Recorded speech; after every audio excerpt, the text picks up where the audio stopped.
proven to be difficult. The Pirates traveled that avenue in October and were parked for the season. But this trip comes at a different time in a different year. And while tonight isn't a one and done for either team, a Pirates win could help park the Giants' chances of making the postseason, meaning Madison Avenue would be closed come playoff time.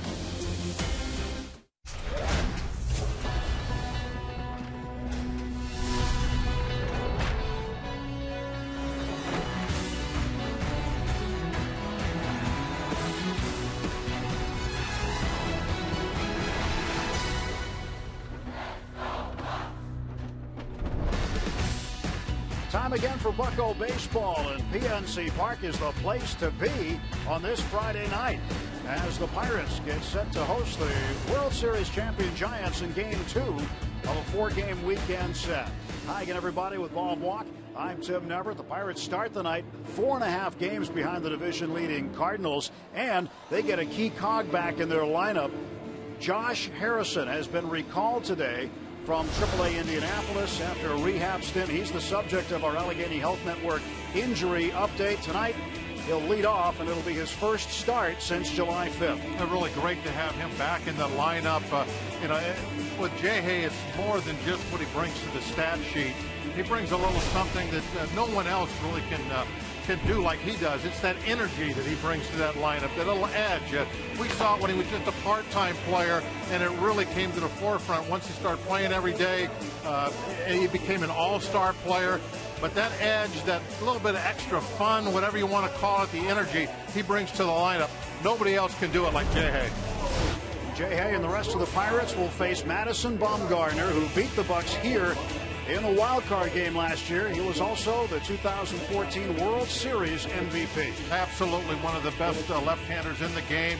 It's not going to be an easy task to come away tonight with a win against this guy, but we do owe him a little bit of revenge from last year. I know the hitters are going to be thinking about that. Pirates and Giants coming up as Bumgarner will face Jeff Locke, and we're rocking on the North Shore. It's the Bucks and San Francisco coming up on Root Sports.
Across the old plank, there's a ballpark where the fans meet up when it gets dark. On the North Shore where the flags fly high, and all around the burg with a glass to the sky. We came here to win for our city, lay it all on the line. Are you with me? Waited 5 days for the week to end. Let it all out, come on, join your friends. Friday Night Rocks, yeah, it's finally here. Give us something to cheer for, you know it. Friday Night Rocks, gonna bring us a win. Get the W, we came to own it. Friday Night Rocks, never a better fight than a Friday night in the moment. Friday Night Rocks, come on, blast the cannons off.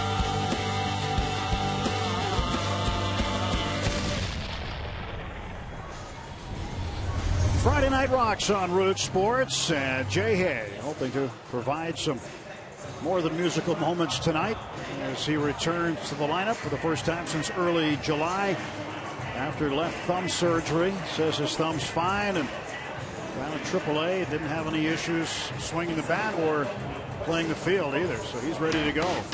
Take a look at the Giants starting lineup. It's brought to you by Honda. Nori Aoki starts and plays left field tonight. Matt Duffy, then Brandon Belt. Buster Posey hits cleanup. Marlon Byrd for the first time as a Giant. 339 average this season as a Red against the Pirates. Brandon Crawford, the shortstop, then Kelby Tomlinson. Gregor Blanco hits 8. And the pitcher, Madison Bumgarner, a left-hander who bats right-handed, will hit 9th against Jeff Locke. Take a look at Jeff's numbers, brought to you by Hyundai. He has slowly brought that ERA down for the most part all year long, and about to, I hope, get it down into the 3s. He really pitched very well in his last start, I thought. Did a great job with the curveball. Kind of Charlie Morton-like, talking about good curveballs. Hopefully Locke will have that going again this evening. Defensively behind Jeff tonight, Sean Rodriguez gets the start in right field. Clint Hurl getting a right-handed bat, an extra one in the lineup. McCutcheon and Marte join him in the outfield. Ramirez and Gong on the left side of the infield. It's Harrison and Morse, both right-handed hitters on the right side of the infield. Francisco Cervelli again behind the plate, completing the battery with Jeff. Well, Jay Hay excited to be back tonight. Let's take a look now at the National League Central Division. The Cubs and Braves just finished at Wrigley Field. 5-3. The Cubs win it. So the Cubs 8 back of the Cardinals. Pirates 4.5 back. And the Pirates 3.5 up. Let's see it in the wild card. The Giants are really the ones that are looking at that Cubs score right now. They are in a desperate need for a win. They know the Cubs have already put a W up. And they're sitting over there in their dugout looking out at that right field Clemente wall. They know Chicago has won. Aoki stands in, and we are underway with strike one. Aoki playing left field. We were told yesterday, just after the trade was made, that the Giants planned on having Marlon Byrd play left field, and they were going to move Aoki to right. And Aoki starts off with a single to the opposite field. But today they put out a lineup that said that and then changed it shortly after. Kept Aoki in left field. Goes Bochy, the skipper of the Giants. Many consider him a Hall of Fame type manager because of what he has been able to do. Certainly starting with the San Diego Padres. Had good success there and then great success in San Francisco. I definitely see him as a Hall of Famer.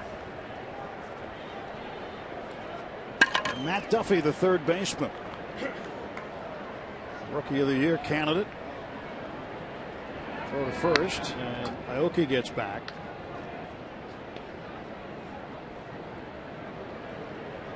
Stand up to cancer. That is the theme of the game tonight. There has been a lot of awareness today, and especially out on Federal Street prior to the game. Folks making donations. And a pitch up high. 1 ball and no strikes. Cancer affects most people one way or another. Major League Baseball has taken a strong stance to stand up to cancer. We'll talk about it a little bit more tonight. 1-0 to Duffy. In the dirt, 2 balls, no strikes. Aoki was headed to second, then shut it down. Cervelli ended up getting just enough of that ball to keep it in front of him.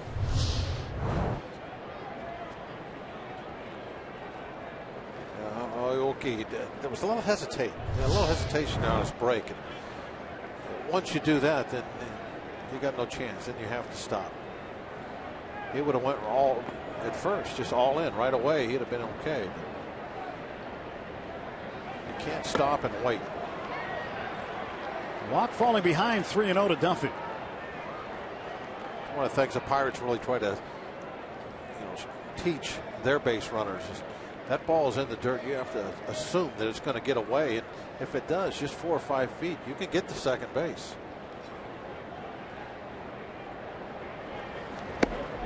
Four-pitch walk to Duffy. Base hit and a walk, and the Giants have 2 on and nobody out. So earlier today out on Federal Street, lots of folks making donations to get the Stand Up to Cancer t-shirts, and all of the money going to cancer research, and folks signing the big card out there with some personal messages. StandUpToCancer.org is the website. In the 7th inning, the cheer cards they have, they'll have names written in the blank there.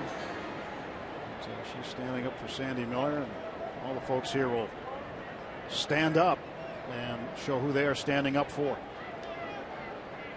Brandon Belt, first baseman. Belt takes a strike. Well, 7 home runs this month of August. He has 17 total on the year. Locke in a little bit of a early danger here. Belt has a 12-game hitting streak going against the Pirates. He needs to hit a ground ball right now. It's a foul ball. So it's 0-2. Now Locke might be thinking now that he's jumped out 0-2. He could be thinking, okay, now I'm going to try for a strikeout. But Cervelli taking the foul tip.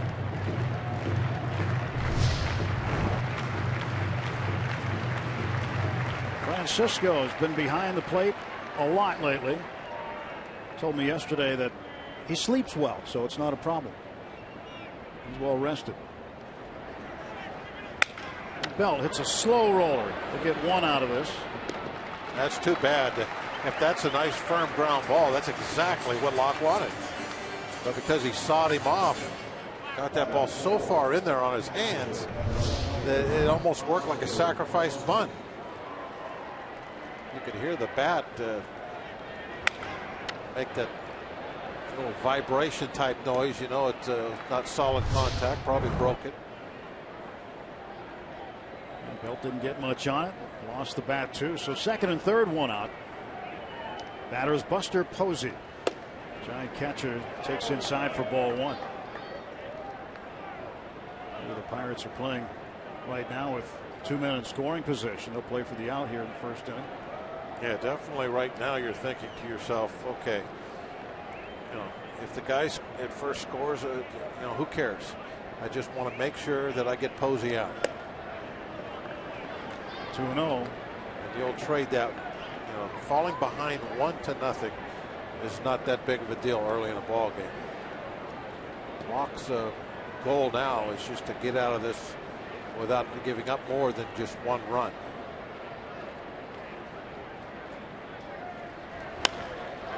To left field. Marte's got it. Aoki tags. Throw goes back to second base.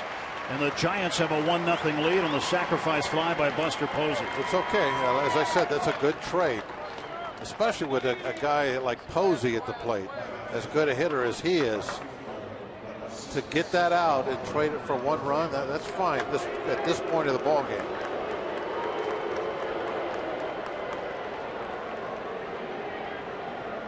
Well, and the sound you hear is the greeting the Pirate fans are giving Marlon Byrd. Remember the altercation in Cincinnati recently. Sean Rodriguez involved in it as well. They are not best friends. So 2 down. Bird's first at bat as a San Francisco Giant. And That's outside for a ball. Acquired yesterday for cash and a minor league reliever. The Bird's a nice addition. They needed something. They had to have some help in that lineup. I think Bird was a good move for him. 1-0 pitch fouled off. And don't know how long Hunter Pence is going to be out. Well, this is what we're talking about. Joe Blanton in a game earlier, August 1st, hit Bird up high, and then the next day, Tony Watson plunks Brandon Phillips. The bench is empty, and Bird, remembering what had happened the night before, was the most vocal. And what we haven't shown you there is that McCutchen was also plunked in the back up high. And what would have appeared to be retaliation for Bird, and then Marlin was the hottest of the players out there in terms of his temper, and extended that melee a lot longer than probably it should have been. 1 ball and 2 strikes.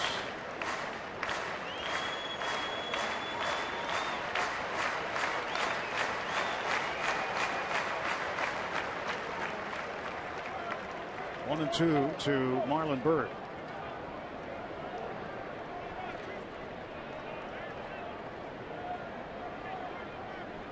Two outs, man at second. Jeff Locke's pitch. Foul back again. When you look at what some of the Giants players have done over the last 3 seasons in terms of hitting home runs, and regardless of where they played, Hunter Pence 56, Buster Posey 53, Brandon Belt 46, Marlon Bird 68 home runs over the last 3 seasons. So there's no secret why the Giants wanted to add him to their lineup. They've played so poorly this year when Pence has been out of the lineup. They had to replace him somehow. Or try to get a bat in there. And they went with Bird. With Pence in the lineup, the Giants are 34-17. Without him, 31-38. It's a huge difference. All of that obviously is not just Pence, but he has a big effect on their offense when he is not in the lineup. 1-2 to Bird. Swung on and belted deep to left field. Marte going back, and it is gone. A home run. 3rd home run for Marlon Bird against Jeff Locke. And the Giants have a 3-0 lead. And that's why they went out and got Bird right there.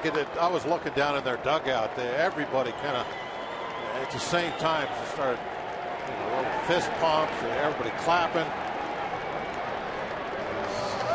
And this is a best case scenario for the Giants. I mentioned earlier when we were talking about the Cubs winning today. I mean, they are in a dogfight to get into the playoffs somehow, either catching the Dodgers for the division or catching the Cubs for the last wild card spot. And that's what they need. They need something in that lineup, some pop. Brandon Crawford takes a strike. Not that they don't have quite a few good hitters. They're team batting average excellent, but without Pence, as we were talking about, there's a hole there. Bird makes an impression with his new employers.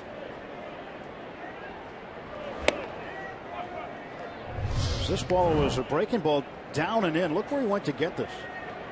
It's a curveball.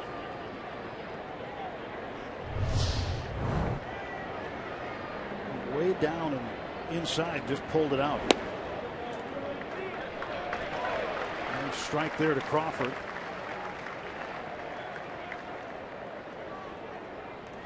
Crawford had a career best 13-game hitting streak broken last night.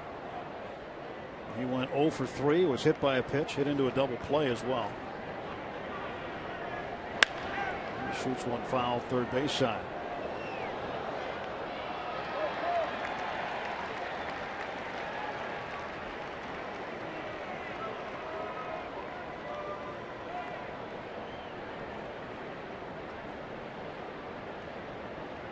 One and 2, the count to Crawford.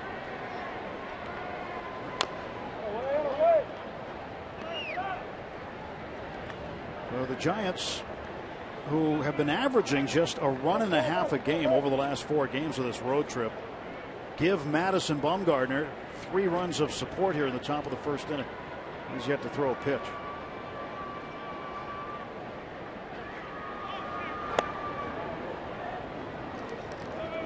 Two balls and 2 strikes.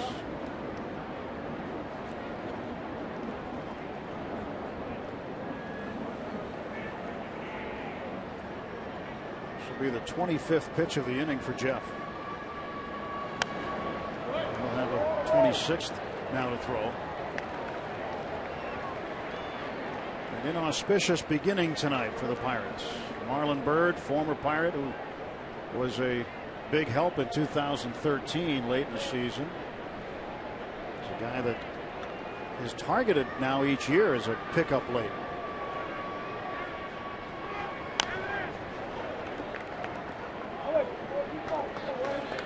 He's got a pretty good contract for next year, right? Yeah, he's got a hefty deal that Giants are going to have to big price tag do something with. Swing and a miss. Crawford out on strikes. 3 runs, 2 hits, 2-run homer for Marlon Byrd. 3-0. Pirates coming to bat.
Deficit early with a 2-run home run, his 3rd career home run off of Jeff Locke.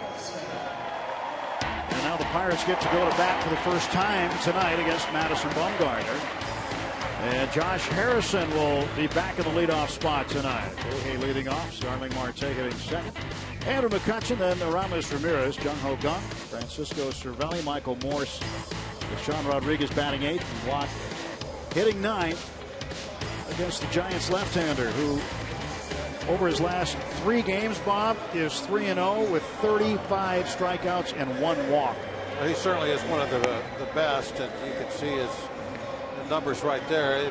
What you get most of the time from him is a pretty good fastball, low above average, and then he'll throw a little bit of a cutter and run it in on the righties, way a little bit to the lefties. And that's what you see most of the time, and then he mixes in the curveball and the changeup. Very few changeups. Well, Josh Harrison has seen Madison Bumgarner before. He's 4 for 5 against him with a home run. Jay Hay with the best numbers of any of the Pirates in the lineup against Bumgarner. Pirates have beaten him 3 times in 5 starts. He's 2-3 overall. 1-1 here at PNC Park, and that does include the wild card game last October. Strike call. Bringing one to Jay Hay. He was expecting to make a start at second base last night in Charlotte in AAA, but they were rained out. So this morning he flew back here to Pittsburgh and got ready to go.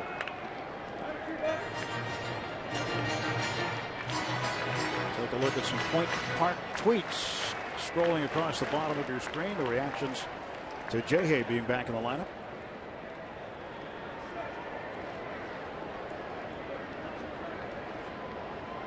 Nothing in 2 to Josh Harrison. J-Hay chases one and strikes out. Bumgarner made quick work out of Harrison. There's one gone. I thought Bird was going to play right field. He's in the infield. Oh, there's it. There's Bird. And there's Bird. Whoa, he's got a good one. Yeah, is that a grasshopper? Eat it. Get them grasshoppers out of here. That bird is my friend. Yum, yum. Yep. Good job, Birdie. Don't drop it. Take it with you now. Go ahead. That's what we need up here in the booth, some birds. Take care of those grasshoppers that frightened you last night. Locusts. They're like locusts up here. No, we're not. Yeah, they are. I know. I saw you drop your phone last night. Is it recovered? No, I didn't drop it. I thought you dropped it last night. Nope, did not drop it. Held on to it like a champ. Well, last night this was the case with the. Now watch the phone. Good catch. Phone went nowhere. See Greg talking there? He's not even paying attention to your. He's asking me a question. Your peril. I had no idea what his he was partner saying. was in peril and he didn't even know. Foul ball right side and 1 ball 2 strikes to Starling Marte. Starling with a 5-game hitting streak.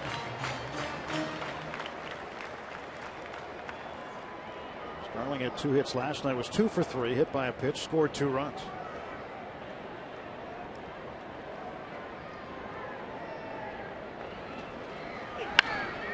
And that is through into left field, a base hit. Getting 6 straight now.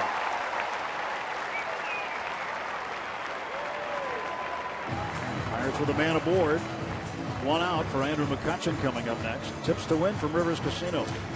Where's the DH? I know you don't expect that from me, but Bumgarner has 4 home runs this year as a pitcher. 4, 1 season. Wish they had a DH instead of him in there tonight. But PNC Park revenge. I think everybody, the fans, the players, everyone remembers the postseason, the wild card game last year, the shutout, and hopefully the hitters will respond. They do have their work cut out for them, down by 3. McCutchen batting .293. Swings and misses at the first pitch from Bumgarner. I don't know if it's been a while since we've seen a pitcher coming to town and has 4 home runs on the season. You don't see that much at all, period. Been a while. He's got 8 over the last 2 seasons, which is more than any 2 pitchers combined. That's more than a few regular players. It is. He's been used as a pinch hitter 6 times. He's 1 for 6 as a pinch hitter. And the Giants with another possible pinch hitter in other games. Be activated tomorrow. Will pitch against the Pirates. Mike Leake. He's back. Yeah, they now have 2 of the absolute best hitting pitchers in the game. Chris Heston was scheduled to pitch tomorrow, and before the game was announced, Heston would go back to AAA. Leake would come off the DL tomorrow, and he's okay after that hamstring injury. Put him on the shelf. Pirates have seen plenty of that guy with the Reds. 2-1. 3-1 now to McCutchen.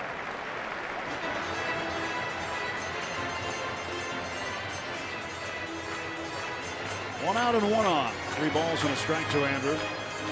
Bumgarner, last 2 games, complete games. He's given up 1 run over 2 games.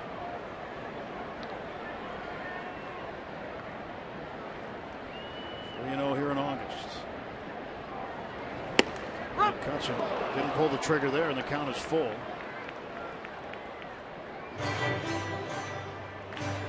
They got to be very selective. 3-1. Make sure if you're going to swing, it's got to be just what you're looking for. He didn't like that. It was a borderline pitch that was up. So you get another one to look at on a 3-2 count. Marte on first. Time was called.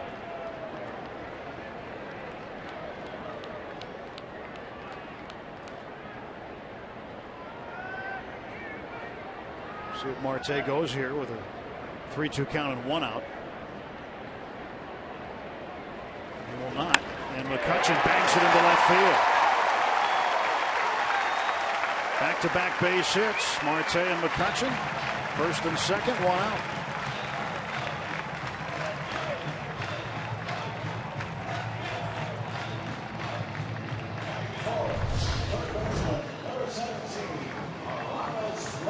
Looked like the cutter.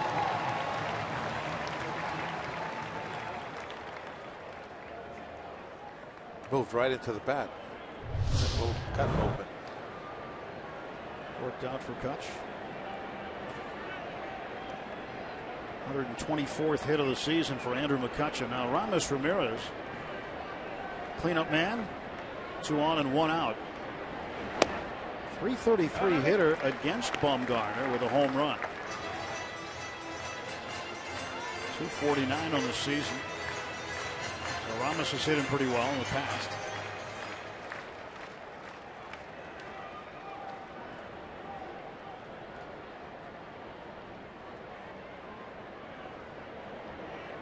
There's the 1-0.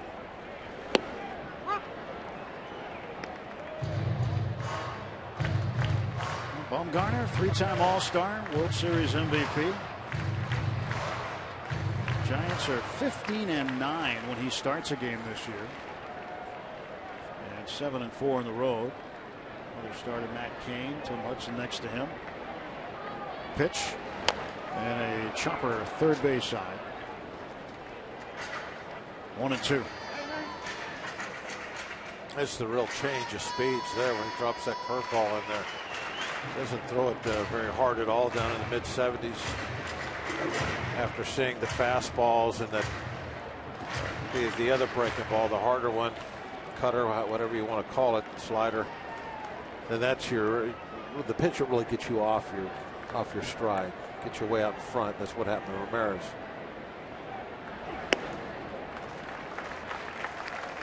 Two balls and 2 strikes. Throws that cutter the same speed as he throws his changeup. I think it should be a cut changeup, not a cut fastball. Yeah, well, yeah. That makes sense, doesn't it? It makes a lot of sense. Never thought of it like that, but yeah, that's sensible. Popped up, and second baseman Tomlinson will make the catch. Another slow curveball. Well, 2 men are out.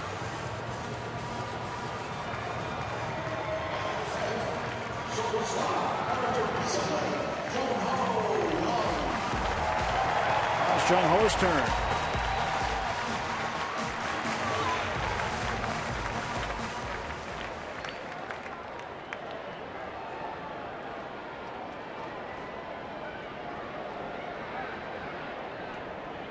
Young hitting .287. Marte at second, McCutchen at first. Ball 1 to Jung Ho Kang. Their Next End Heroes jerseys on. Kang's team in Korea in the KBO before coming to Major League Baseball and playing with the Pirates.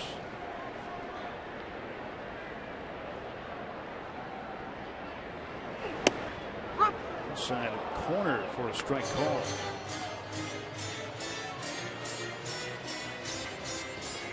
Jung Ho went 2 for 4, drove in a run last night. He had a double.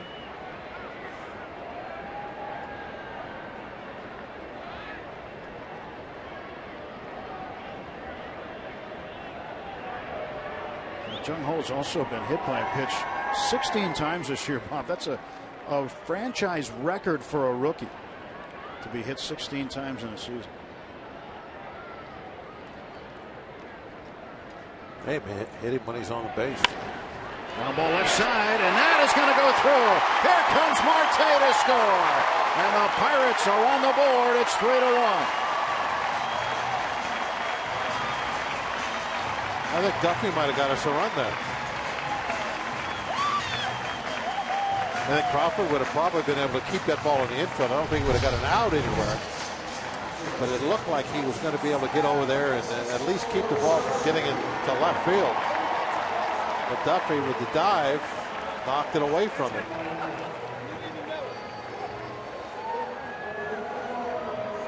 Just barely got it on the end of the glove, enough for the deflection.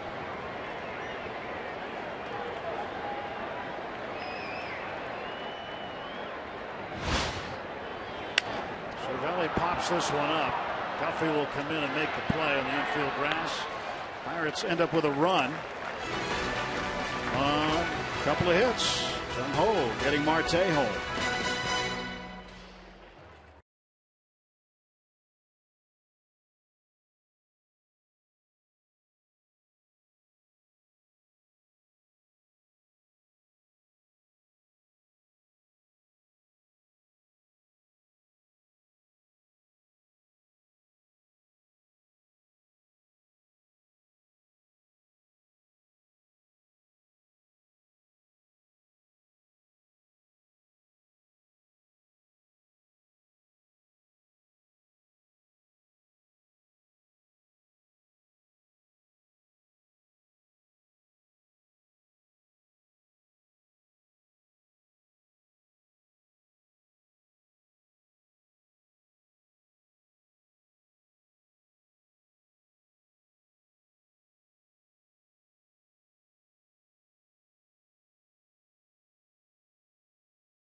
Is brought to you by Toyota. Toyota helps you get the most out of your drive. Just ask a friend who drives one. Toyota, let's go places. And by Barrel Automotive, we're driven to be better. Let's go Bucks. You got a blank one of those? Jung Ho Kang with an RBI base hit. Gets Marte across. First run that Bumgarner's given up in the first inning in the last 3+ games. And we go to the top half of the second as Jeff Locke will get set to face the second baseman Kelby Tomlinson, Gregor Blanco the center fielder, and then Bumgarner will bat third. Locke's pitch. Tomlinson pops up the bunt, and Michael Morse unable to get it. That's a strike.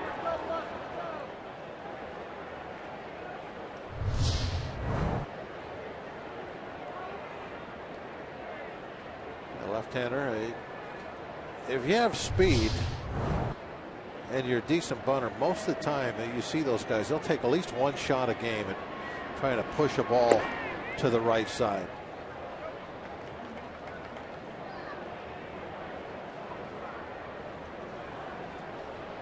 Tomlinson filling in for Joe Panik while he's on the DL. He looks to bunt again. Maybe twice a game they do. He's got good speed. He's a tall guy coming out of the right side batter's box. He does get down the line rather well. Yeah, we saw that last night. The thing is that with those lefties always kind of falling towards third, everybody thinks they can beat him the first. With a leaping grab. Beautifully done.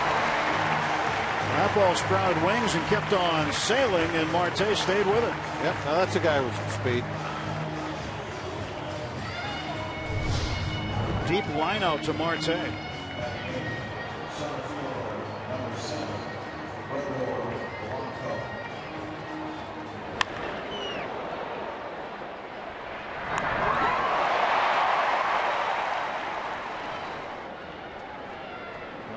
Golf Network Supermo, slowing it down, and looks a little easier when it's slowed down, but it's not.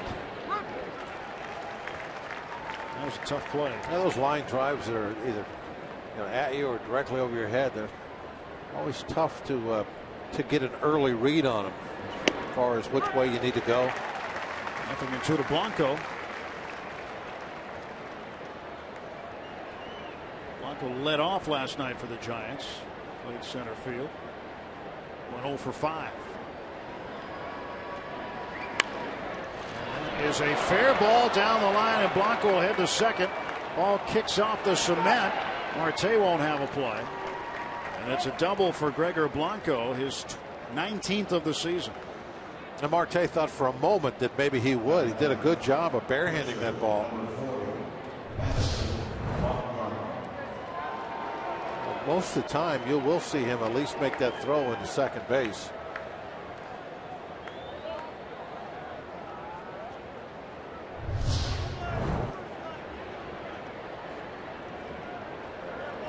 I think what you see a lot is somebody that hit a ball right over the bag, and they know, okay, they got the easy double, so they're not really running their best coming out of the box, thinking, okay, it's a double for sure. And then those are the guys that Marte takes advantage of. It looked like Blanco got a good break out of the box and ran hard from the beginning. Jeff's 1-0 pitch. 2 balls and no strikes. When you look at the outfield, you don't normally see the guys playing there for a pitcher when he's at the plate, depending on who it is, but they're defending Bumgarner like he is a regular player. And Jeff with a 3-0 count on. 14 out of 55 on the year. Pitching him carefully like he would a regular hitter. Can't go too careful though, because there are regular hitters coming up next. And a strike. Well, the only Giants pitcher to have a pair of 4 homer seasons was Clint Hartung, 1947 and 1949, and then they liked the way he hit so much they converted him to an outfielder in 1950. 3-1. This one's hammered. Home run number 5 for Madison Bumgarner, and it's 5-1. Can you believe this guy? He's a beast. We've talked about it all day around dinner time, that they have a power hitter in the number 9 spot, and he showed it again. It's career home run number 11 for Bumgarner.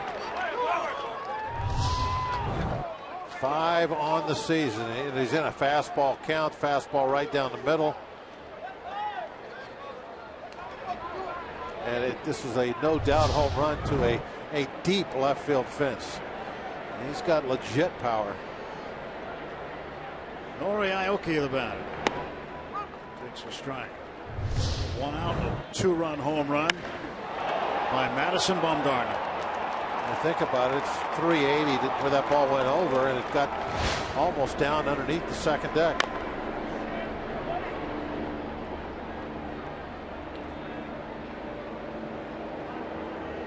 His 11 career home runs are the most by a Giant pitcher since Johnny Antonelli had 15 from 1954 through 1960.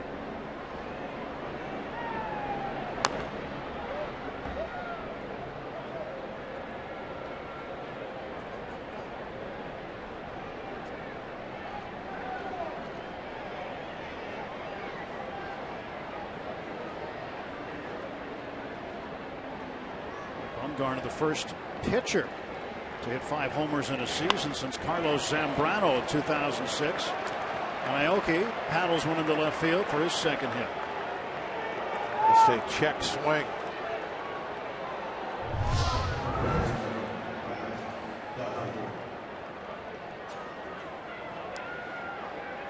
Catch and release. Yep. Came back in almost all the way to the infield. Ray Searage will go out and visit with Jeff Locke, who is struggling here in the second inning. He's given up 2 home runs. Bullpen's quiet, so this is not a buy time type visit. This is one of those where you're really trying to settle Locke down and kind of convince him that everything is going to be okay. It sometimes can be a hard job. I've been on the receiving end of that conversation. And, the last thing that you'll want that you're going to believe is everything's going to be okay. You look up, you've given up 5 runs. It's only the second, but there's nothing you can do about it. You got the ball in your hand, and you got to keep going until they get you out of there. You just got to keep trying, doing your best. Keep the other team right where they're at.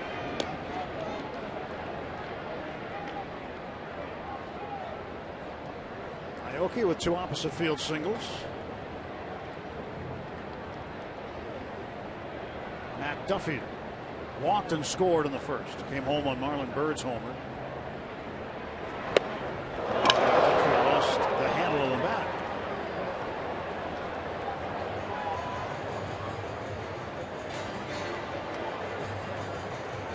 I don't know what it is, but the last handful of games we've seen this a lot.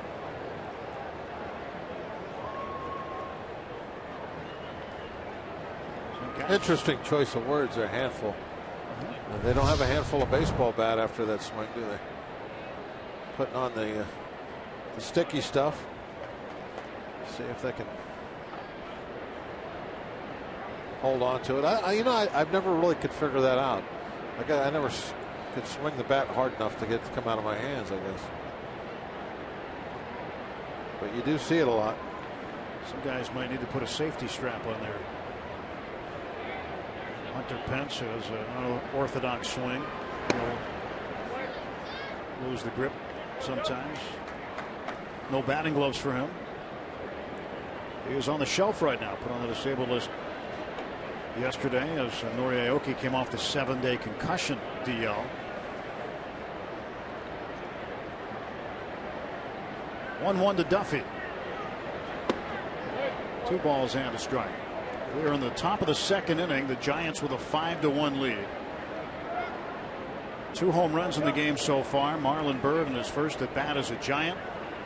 2-run shot. Madison Bumgarner, his 5th home run of the year, scoring Gregor Blanco with 1 out.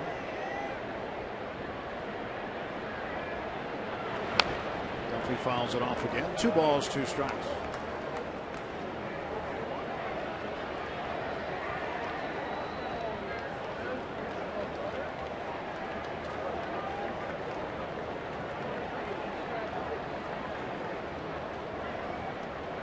To the count to Duffy.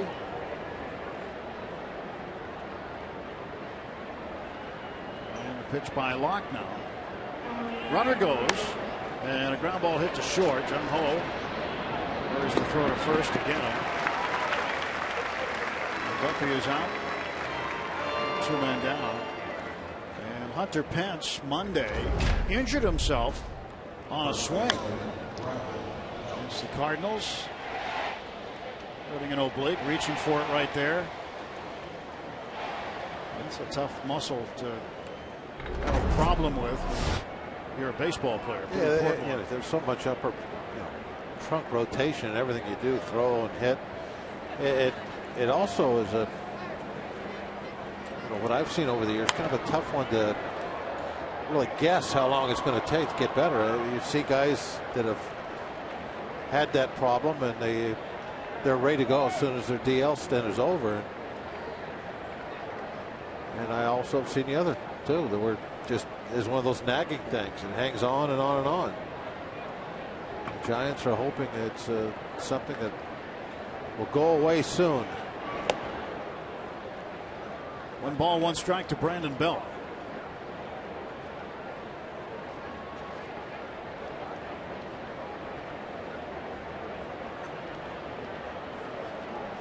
Were shut out last night by the Pirates. Charlie Morton kept them at bay.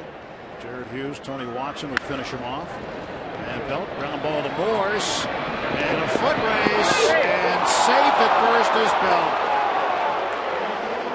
The call is safe. Locke didn't get there quickly enough. This goes back to what I was talking about earlier when they were trying to bunt for the base hit. That because a left-hander has a momentum after he throws the pitch going toward the third baseline, that sometimes he's quite a bit slower getting to first than a right-hand pitcher. So that's why they try to push bunt to that side. Oof. I mean, they got there at the same time.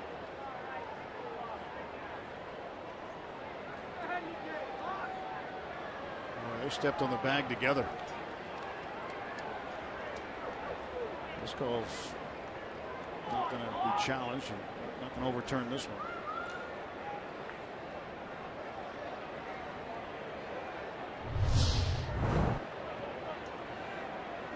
So that'll be an infield single for Brandon Belt. Aoki goes to third. 6 hits for the Giants. And Buster Posey batting with 2 outs pops it up.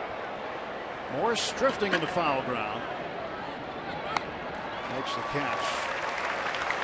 Giants get 2 runs on 4 hits. Madison Bumgarner's 5th home run.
One Giants here at PNC Park. I'm Robbie and Smikowski. Madison Bumgarner's epic playoff run to a World Series title began on the mound he's standing on right now, and former teammate Travis Ishikawa discusses how important he was to that club.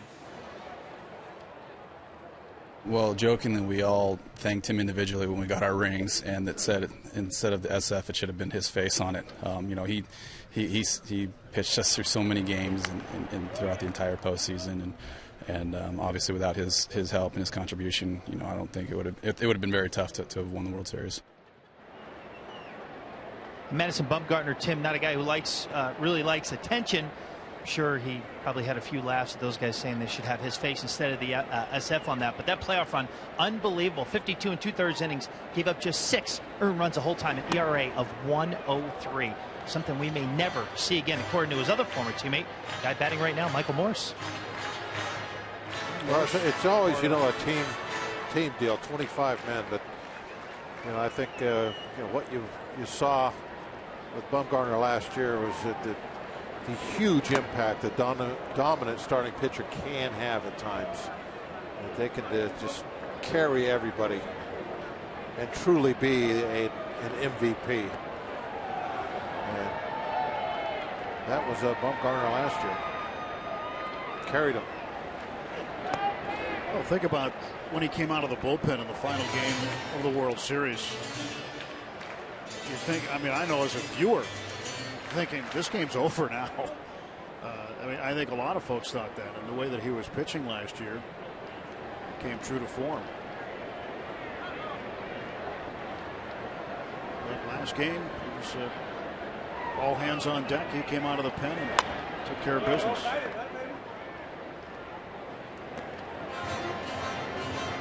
Well, 2 balls and 2 strikes to Michael Morse. Pirates have some swinging to do against Bumgarner.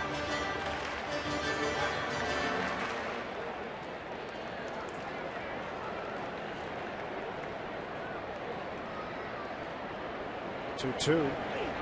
Morse takes upstairs. 3-2 the count.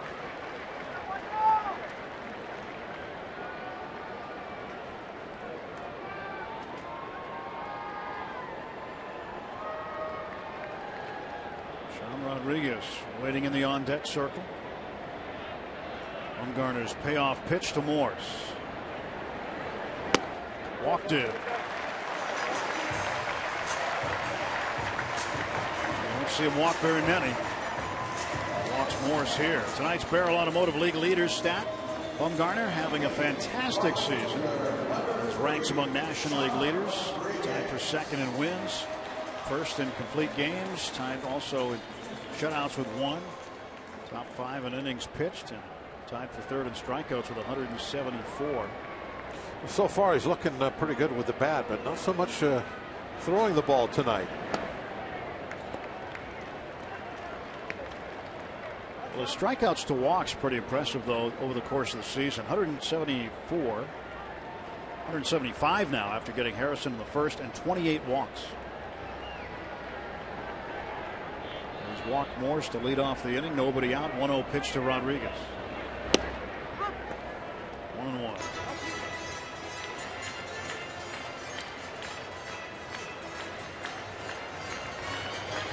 Sean had a 3-hit game Wednesday against the Diamondbacks in the Pirates' 4-1 win. In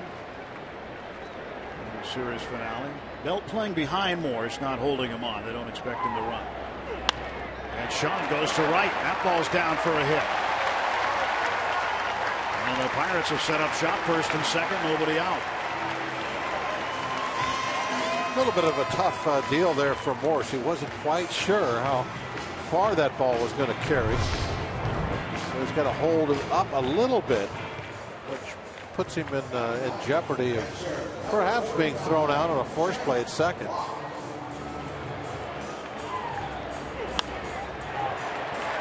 See right there, he's standing, and then early enough he saw that it was going to drop. Nothing Bird could do at that point. Not an easy play for the base runners, especially if you have a runner that doesn't have the greatest speed in the world. You can get forced out at second base on that play.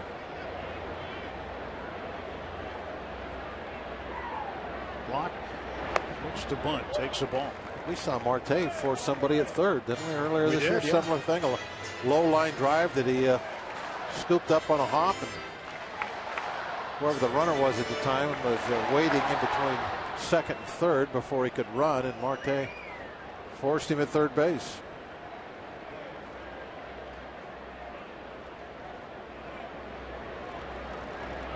Pitch outside low. 2 balls and no strikes. Bumgarner just struggling with his location tonight on most of his pitches.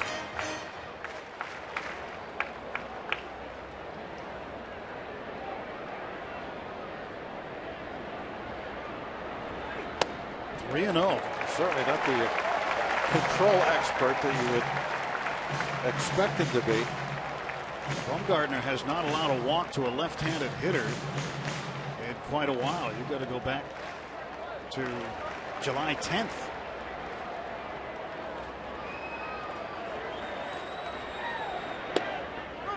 It's 3-1. Jeff still with a pitch to play with here. Morse at second and Rodriguez the runner at first. Nobody out. Pirates down 5-1. Bottom of the second.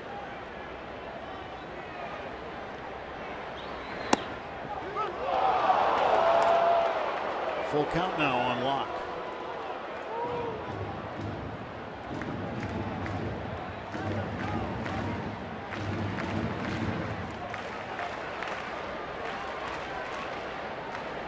Well, Bumgarner stretch, Belt charging from first, and the 3-2 he strikes out off the bat out. 1 out.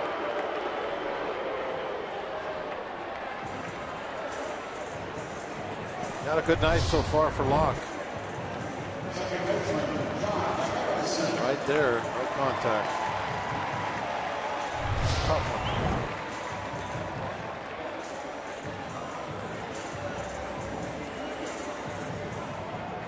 Jay Hayes 0 for 1. He struck out in the first inning.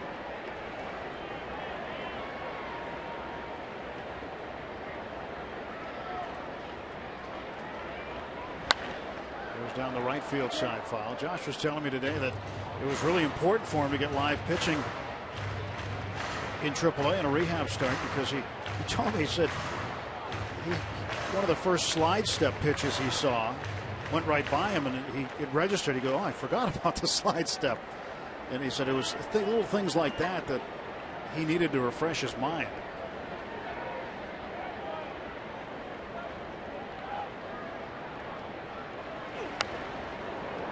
He said physically everything's okay. He's got a little bit of a thicker bat handle right now. Batting gloves are hiding the tape that's on his wrist and around his left thumb, but he said really no pain. Yeah, as long as you don't change your swing, anything like that, to try and protect something. But that usually would only happen if there was still some lingering pain. You would try to do something so that the pain would go away. But if he's pain-free, then there should be nothing there. Just what he's been doing his whole life.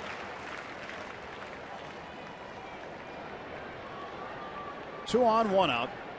And the 1-2 coming to Harrison from Madison Bumgarner. Hit him. Whoa! And the bases are full of bunts.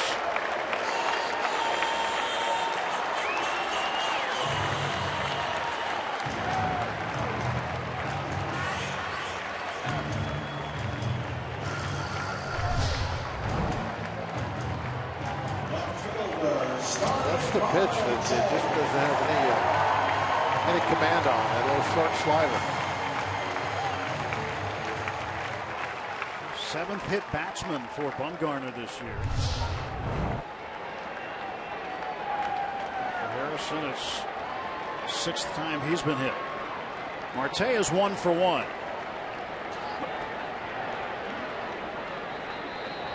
He represents the tying run.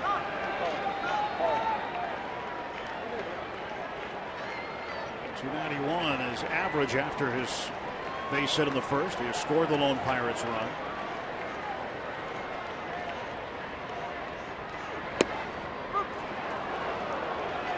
There was some command to that pitch. He wanted to try and backdoor it for strike 1, and he was able to do it.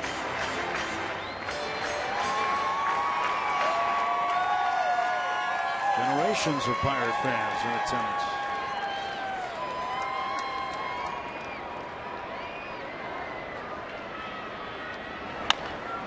Bouncer toward the middle. Crawford there. Safe at first. A run comes in. Morse will score. It's 5-2. Speed saved a run. Yeah, I don't think there's too many right-hand hitters in the league that are not going to be doubled up on that one. A little chopper over the mound. It takes Crawford just right to the back.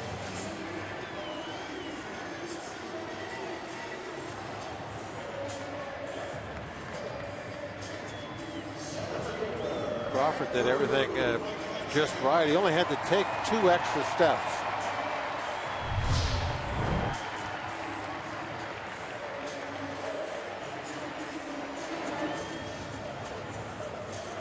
Rodriguez at third base. So 2 on and 2 out for Andrew McCutchen. Kutch is 1 for 1.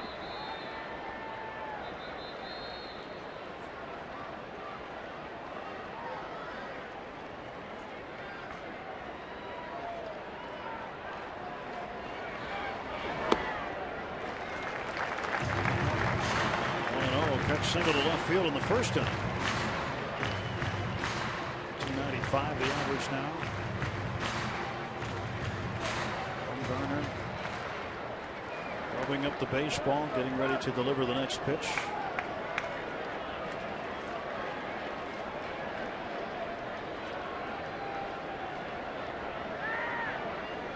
Throw to first instead. Marte was not very far off the bag at all.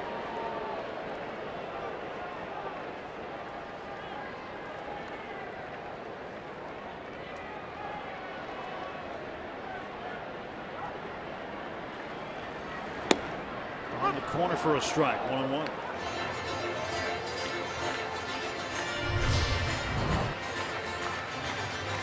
Bumgarner's been getting that call out there. It's off the plate, but Phil Cuzzi.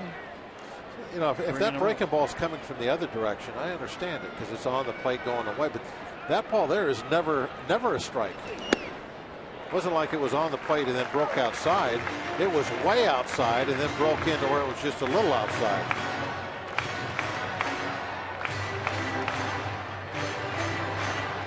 If you keep getting that strike, why wouldn't you keep throwing it out there? No, because you can't. It's too hard. You might see. Even guys like Bumgarner, they're not that good. They can't just repeat a spot pitch after pitch after pitch. Can't do it. You could try to do it. You're going to miss. The next one's going to stay out there a little too far. Then you're going to cut one. It's going to go right over the plate. Hopefully he does that here, and Kutch hits it out of the ballpark. Full count to McCutchen. There it was right there. They cut that ball, and that ball came right over the middle of the plate. Morse had come in to score after he walked to lead off the inning.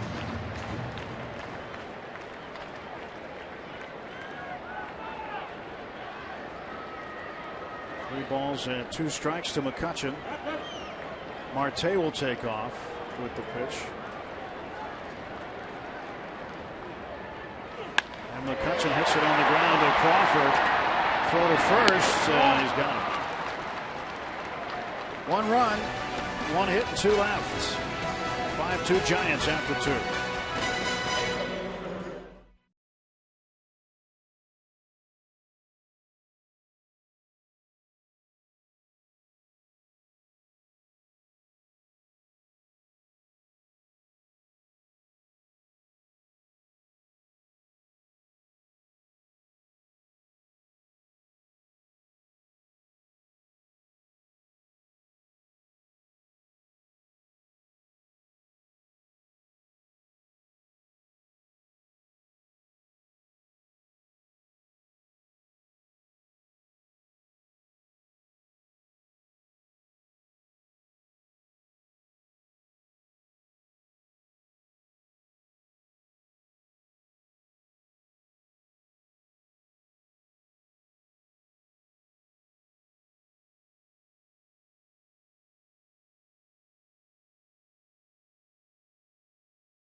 On Root Sports is brought to you by the Chevy Traverse and your Western PA Chevy dealers.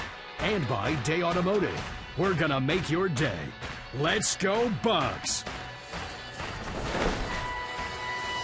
Here's our Day Automotive this day in Pirates history. August 21st, 1987. The Pirates traded veteran starter Rick Russell to the Giants for Jeff Robinson and Scott Medvin. Russell went on to win 44 games over 4 seasons with the Giants to finish his career. And he also could hit. 5-2. Giants leading the Pirates on the UPMC scoreboard as we start the third inning. Only if it was a close game. He couldn't hit if he had a big lead. Marlon Byrd takes a strike. Big Daddy would never swing the bat if he had, say, a 3-run lead or better. Didn't figure they needed him. Didn't figure he needed him. He was the guy with the baseball. Popped up foul for strike 2.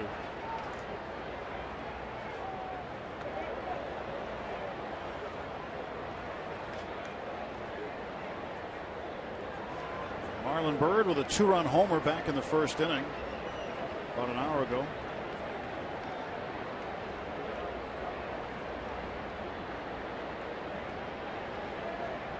Oh, 2 to Byrd from Locke.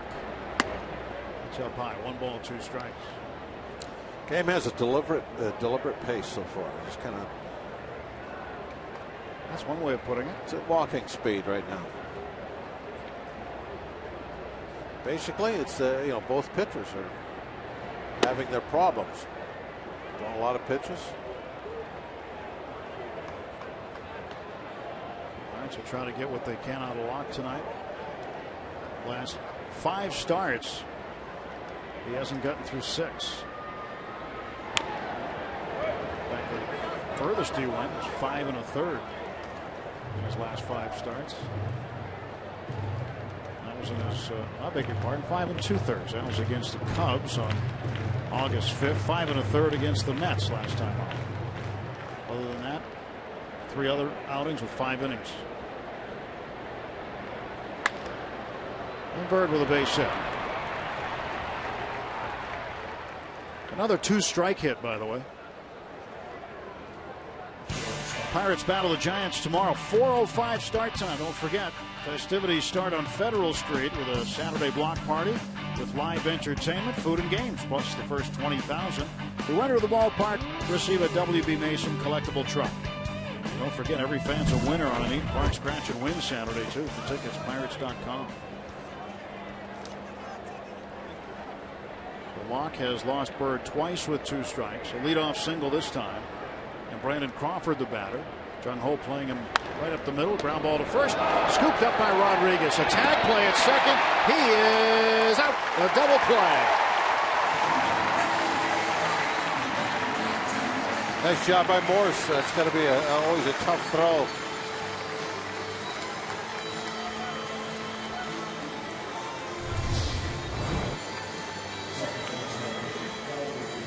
Picking that ball, he goes to the bag, and now he's got to throw the ball around the runner.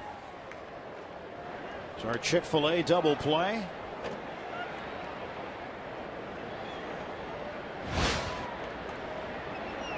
When it's one of those pickoffs from the pitcher, you move toward the pitcher as he's throwing the ball to you, and you're giving yourself that angle to get the ball to second base. But when you have to go to the bag to get the force out and now turn and throw right away, you got to throw it right down the baseline, and kind of tough to get it around that runner sometimes. Good play by Morse. 2 strikes on Tomlinson. He struck him out. Good morning, good afternoon, good night. Got him in 3 pitches. Double play helps out. 2.5 on the books. 5-2 San Francisco.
Jung-Ho Kang is no longer an unknown commodity with his impressive everyday play.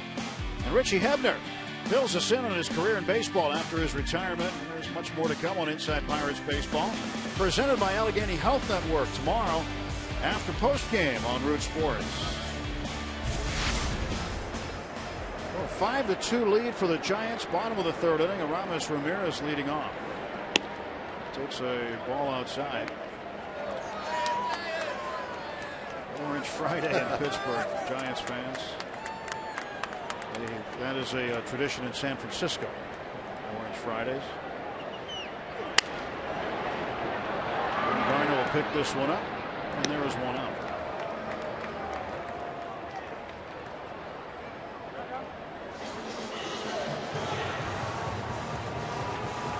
Ramirez is 0 for 2.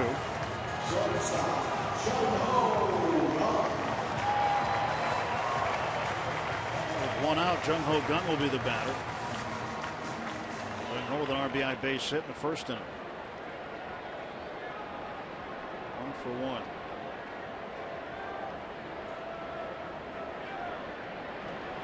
Kind of neat having two of the top rookies in the game in the same game.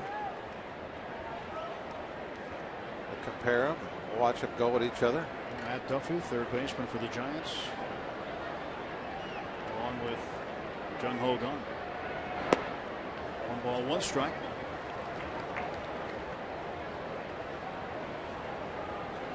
Jung-Ho hit safely in back-to-back games. He was the rookie of the month in July. Hit 379 in July. 25 games. Down to third, just foul. Just missed extra bases. Yeah, when he started playing every day, he really came alive. I mean, he was doing pretty well before that, but he has put himself on the national map with his everyday play. Randall Grichuk of the Cardinals. He's on the disabled list. Chris Bryant played earlier today with the Cubs. And Jock Peterson of the Dodgers. 20 of his 23 home runs came before the All-Star break. Down on strikes goes Jung-Ho Kang, and there are now 2 out. It's that breaking ball that where he really threw it slow. Jung-Ho way out in front of it. That ball's in the mid-70s. It's that lack of speed that really fools you. Jung-Ho was really optimistic that he could reach that also. That was a good foot outside. That's a good choice of a word. He was optimistic. He was very optimistic. Maybe he won't be as optimistic on that pitch next time. Hey, you got to have confidence. You know, thought he could reach it. 2 strikes, kind of protecting. He didn't want to get called out on strikes, and it just didn't come in close enough. And he was way out in front. Cervelli with the look.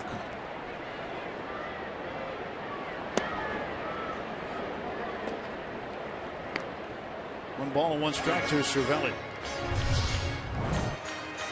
You see him still trying for that corner, and he's gotten that call a few times already tonight. In fact, when Phil Cuzzy took a step back, I thought he was going to ring up a strike, but he didn't. Cervelli took a very pessimistic view of that pitch and did it again. No, it's not going to make it in here. He was not optimistic, so he didn't swing. But generally, he's an optimist.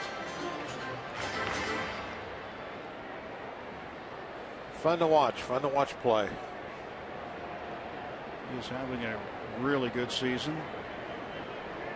He's having more fun here, having had the opportunity to play as much as he has played. Being the #1 catcher on this club. Oh, how about that bomb? Getting hungry? Yeah, that looks really good. Some chips with it. About the 8th inning.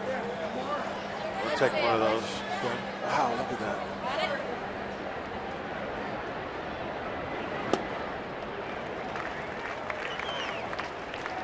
Full count to Cervelli.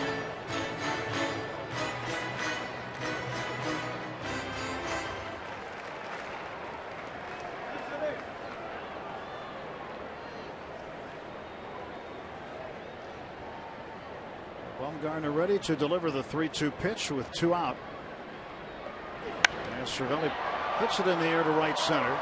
Drifting back is Gregor Blanco. He'll make the catch, and the side retired in order.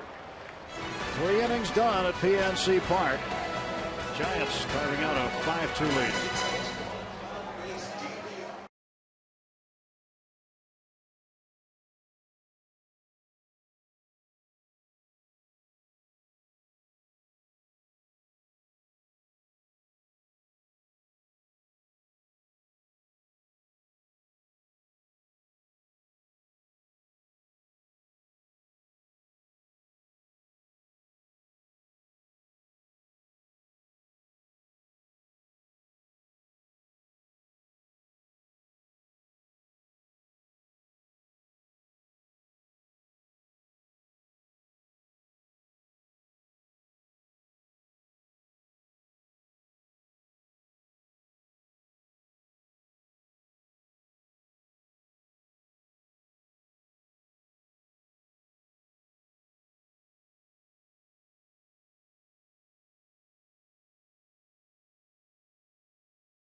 Shots from the Allegheny Health Network Supermo.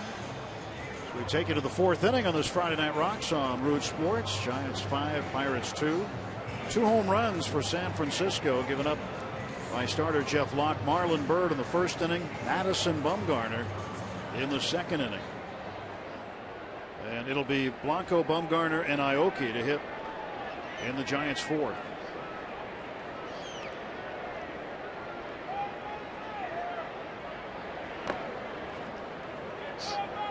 Foul ball, and that is strike 1. The Pirates this year 4-0 against the Giants, 17-3 against the National League West. And Clint Hurdle and I were talking about this yesterday in his office, and he said, you know, when I look at the record against the West, I say wow, and he said when I look at the record against the Central, I also say wow, because they're opposite of where he thinks they should be. It's a broken bat roller knocked down by Ramirez. Blanco will be safe. Base hit for Gregor Blanco. He's 2 for 2.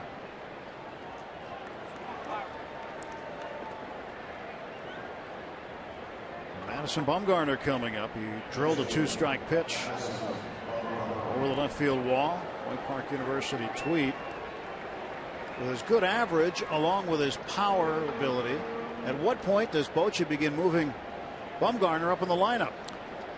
Well, I don't think he, seriously, I don't think he ever would, because it is a little bit of a ball's way high. Jung Ho calling for it. Ball's still drifting. 1 out.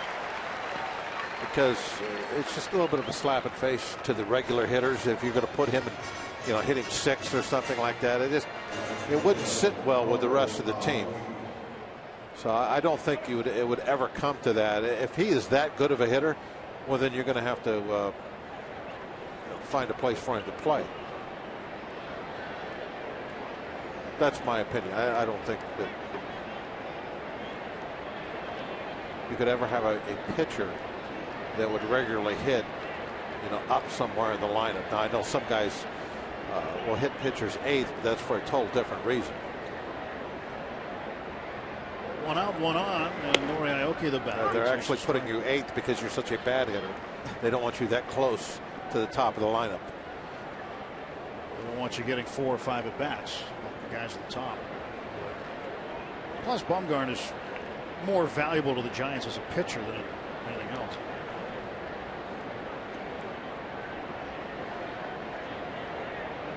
Oh, 1. Aoki's watch this one foul. 0-2 to Aoki. He's been with the Brewers and the Royals and now the Giants.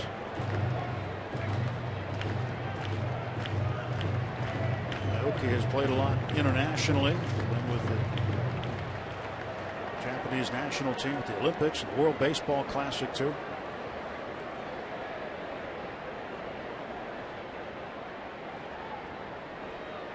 Walks 0-2. Popped him up. Middle of the infield. J-Hay wants him. 2 men out for San Francisco in the top of the 4th.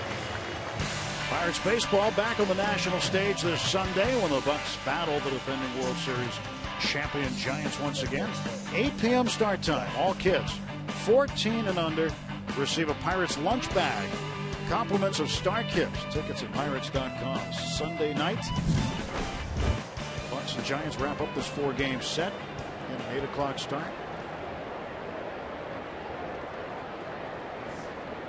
Got another one of those coming up on the road in early September.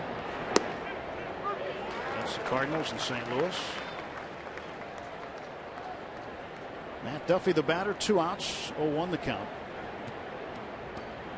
Duffy is 0 for 1. He walked and scored in the first inning.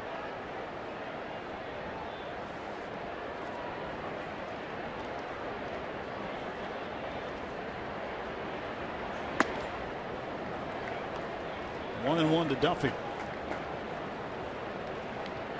You know, Bob, when Pablo Sandoval left to go to Boston, Giants knew what they were doing. Well, they did apparently, because a lot of folks were like, "Oh no, what are we going to do?" They went out and got Casey McGee. That didn't work out. McGee back in Miami, but then Matt Duffy came into his own. He's really answered the call. And it looks like the Giants have an anchor at the hot corner for a while now.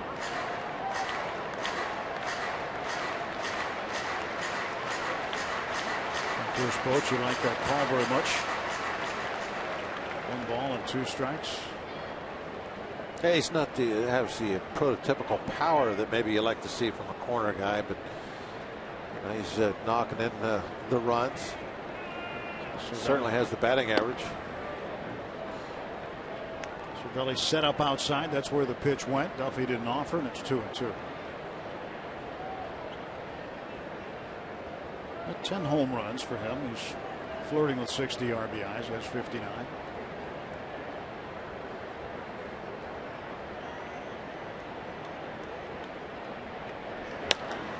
And lobs this one into center field for a base hit.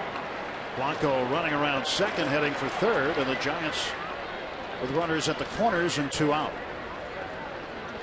You know, I think there's times where we think of those corner infield positions, as you see that base hit again, as being, you know, the power positions where you get your home runs from. But when you really think about it, there's more players, you know, like say a Duffy or a Carpenter in St. Louis than there are 35 home run guys playing on the corners. The guys who are going to get you singles and doubles. Still knock in a lot of runs. And be in double figures in home runs. Just not, you know, lead the league type guys. Strike call to the first baseman, Brandon Belt. Belt with an infield single in the second inning. So he is now hitting 13 straight against the Pirates.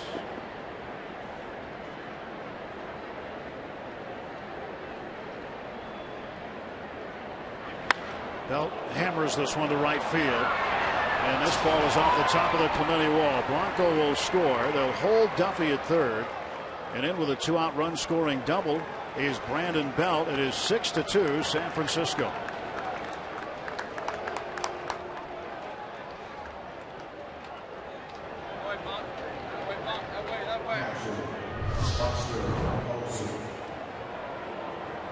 tried to get that ball on his hands. Actually, he didn't try. He did.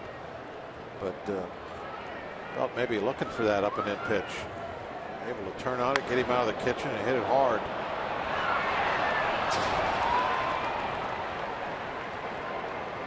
Good job by Sean of firing that ball in. Making sure that not much damage was done with the double off the fence. Just a 1-run in. Pitch to Posey. That's a strike. So second and third, 2 down, 6 runs in. Jeff in his career has had just 2 starts prior to tonight against San Francisco. No decisions. But had a high ERA in those 2 games, 8.68. He's given up 6 runs here tonight. Ramirez with a backhand stab. Pulls out Posey. Giants get another run on 3 hits. They leave 2.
Hashtag Pit Data Strong Fan. You just might see yourself in an upcoming broadcast.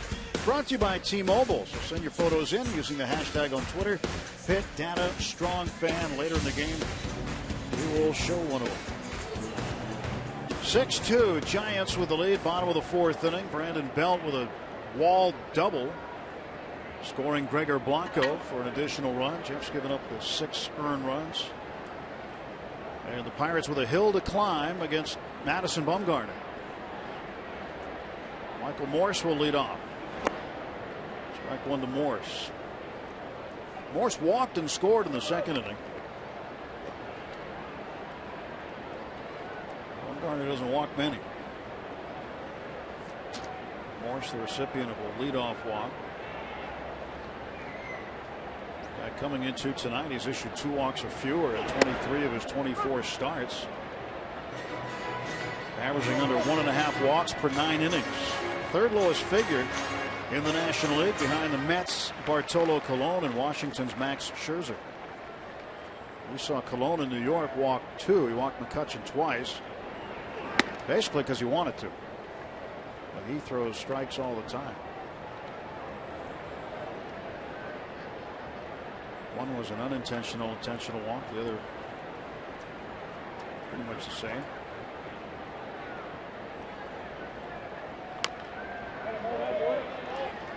One and 2 to Morse.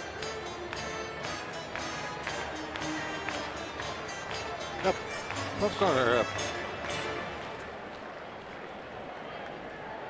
he was really good, and when he goes to that real slow pitch, he never really gets it in the strike zone. Guys are always trying to reach out for it. There it is again.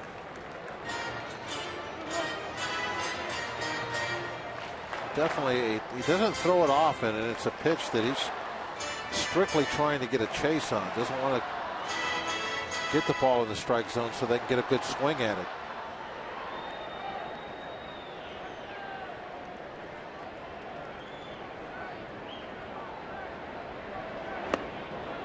Morse down on strikes.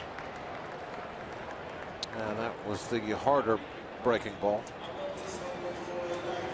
3 strikeouts for Bumgarner.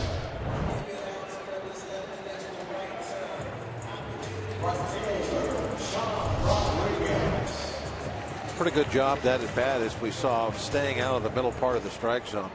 He just caught the edge a couple of times. Everything else well downstairs. Rodriguez fouls it back for a strike. 1-for-1, a single to right field in the second inning.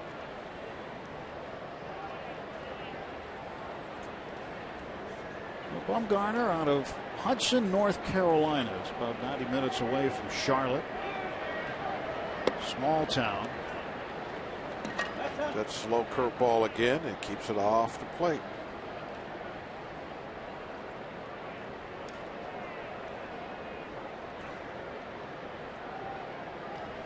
One to Sean. He takes it for a strike. Hey. Closest one he's thrown. And this one probably could have been called a ball, but it did just nip the very bottom corner.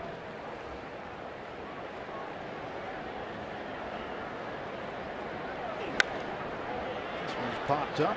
This will make the seats over the first base dugout.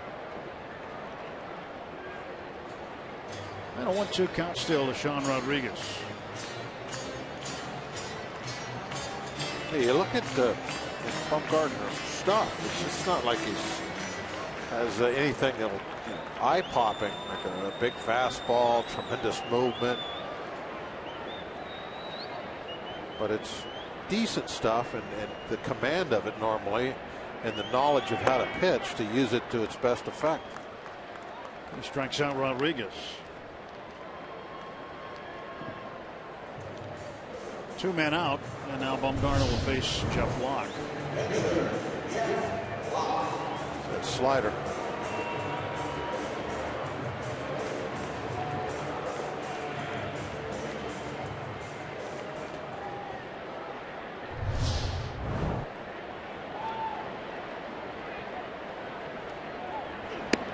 Jeff takes a strike.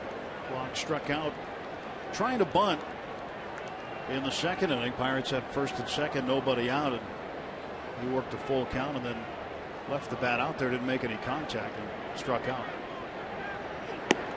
And he takes strike 2 here.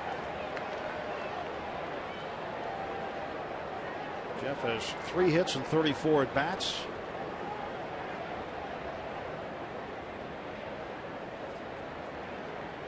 The 0-2 pitch from Bumgarner. Struck him out on 3 pitches looking.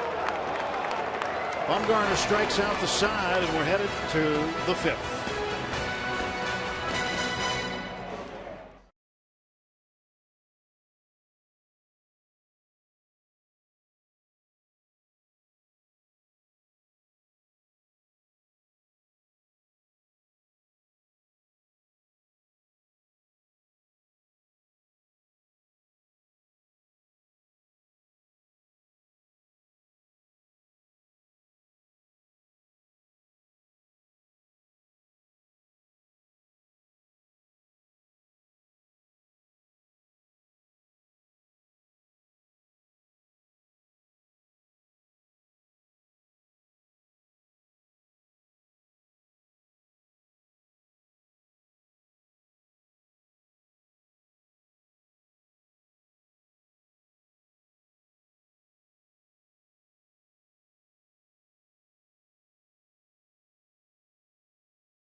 His best for last. A.J. Burnett turned around the direction of his career at 38 years old, reaching the pinnacle of the All-Star game and bypassing Hall of Famers on the all-time strikeout list.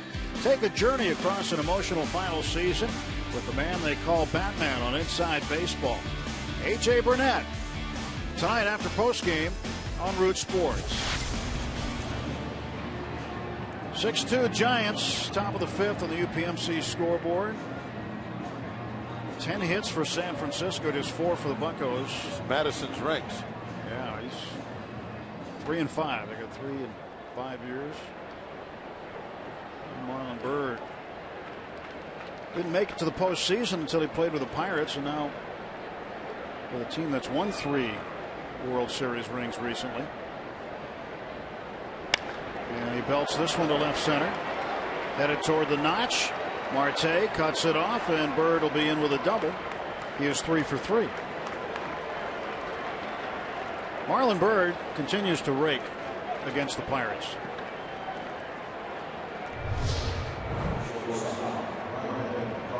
Get that ball down and in again. This time fastball, just drills it all the way to the 410 sign.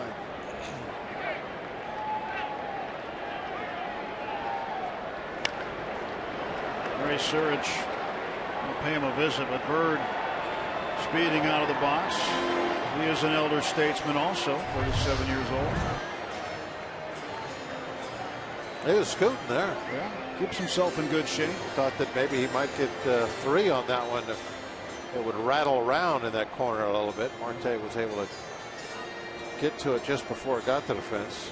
A couple of years ago in Milwaukee, he had a really good game for the Pirates in 2013 and had a day game the next day. And I went up to him and asked him to do a radio pregame.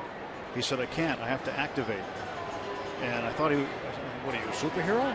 I didn't know what he meant at the time. I've since found out what that means. That's a new term the last couple of years that they use in strength and conditioning. But he keeps himself in tip-top shape.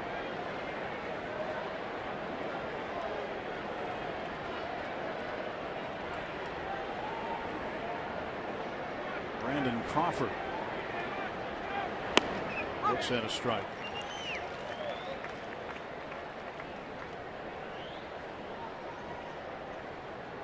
But I asked him too late. But he said too late in the day for him. But he said, I have to activate. At what point before the game do you activate? I don't. This one's pulled foul. Well, for a day game, it was probably close to 11 o'clock for a 1 o'clock game.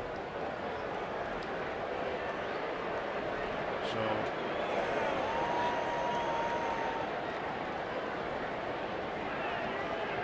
I've never heard that term used before. I have a few times since, but it's kind of caught me funny. 0-2. So it's popped up and out of play.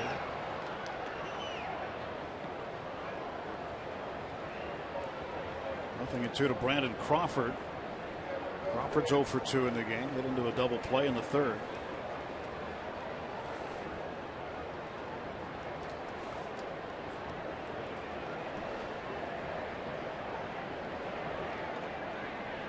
And a 0-2 pitch coming from Locke. 1-2.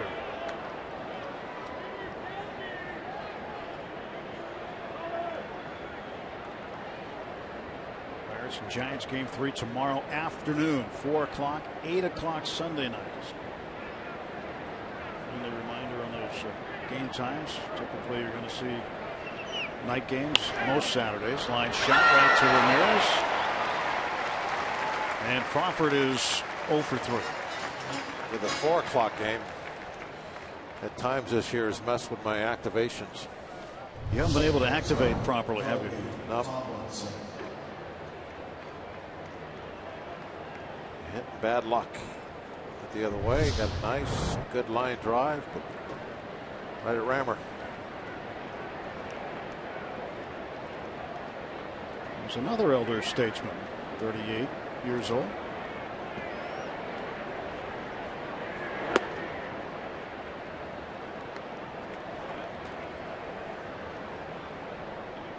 Ramirez, Burnett, and Bird, the oldest guys on the field, and Burnett and Bird hanging them up at the end of this season. I mean, sorry, Burnett and Ramirez, Bird not.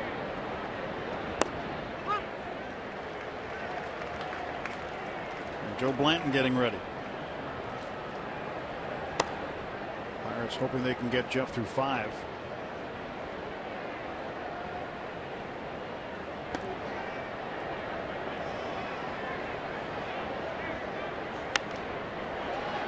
Kelby Tomlinson fouls it off.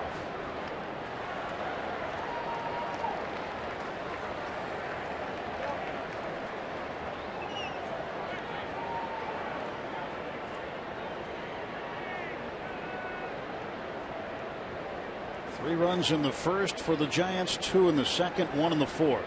Pirates with single runs in the first and second.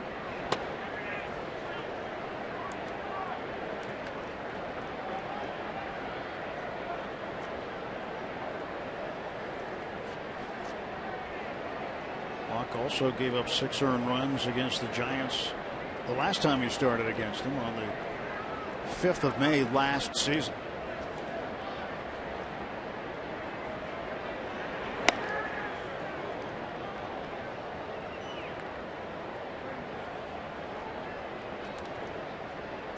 Tomlinson, a newcomer to the Giants, up from AAA Sacramento.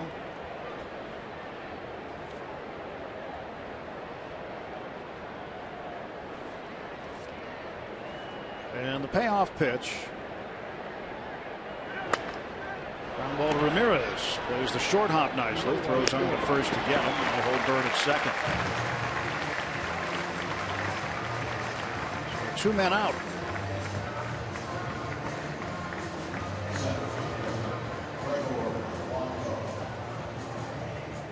Well, you see above the batter's eye. Looks like the smoke's been activated. Yep, the grill is activated. Activated charcoal. Is it fire activated?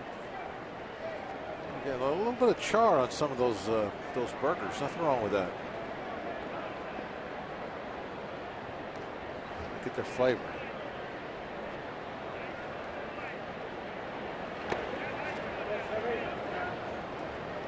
Gregor Blanco, single double, scored twice. You can tell what wind there is blowing in. Yeah, it's coming this way.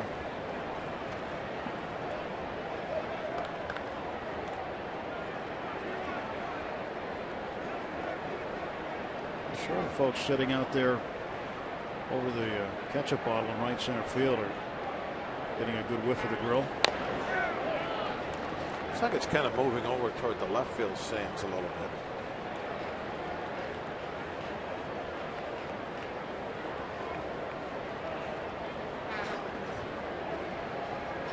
That'll make those folks over there start to get kind of hungry, and then they'll got some steps. They just walk right down. Boom! You're right there at the grill.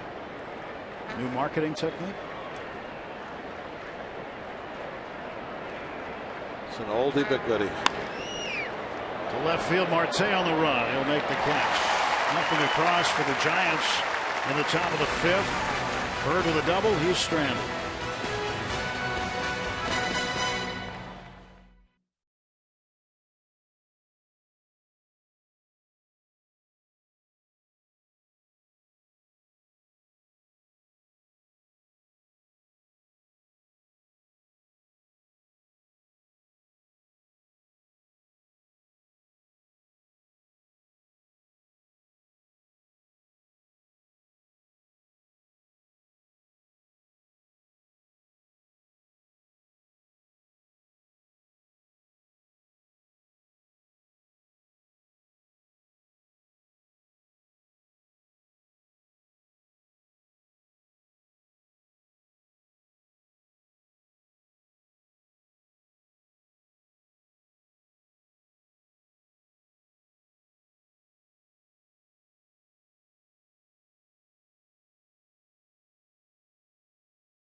A great night. Cancer money being donated to cancer from the 50-50. A lot of cancer initiatives going on. And joining me now to talk about is Pirates owner Bob Nutting.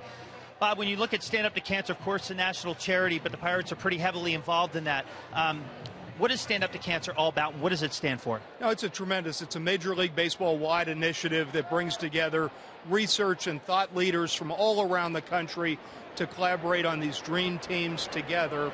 And we're so blessed to have here in Pittsburgh members of dream teams, leading organizations, and it's an opportunity for us really to celebrate the great work that's being done here to support people who are fighting this awful disease. You know, Pirates Charities, they do a lot of great work around the greater Pittsburgh area. But Pirates Charities is also involved in cancer initiatives. Why is that? Yeah, cancer is one of the things we focus on all year long. Tonight's a great exclamation point for that work that we do. But to be able to support the organizations in the community and so many families who are affected, as you'll see tonight, as people hold their cards up and stand up for family members, for mothers, for daughters. We have 3 people in my family here today who are cancer survivors. And to be able to reach out, just say we care and we're doing everything we can. And none of that's possible without all of the fans' support that we get, all the people who are engaged. Really appreciative to their support all year long. Here's hoping it's another big night. Thank you, Bob. Robbie, thank you very much. All right. Tim? All right, thank you, Robbie. Bob Nutting, Pirates chairman, joining us here in the 5th inning. Stand up to cancer in the 7th inning. Everybody here will stand up. Pirates Charities raising money for cancer research tonight. Marte, a swing and a miss.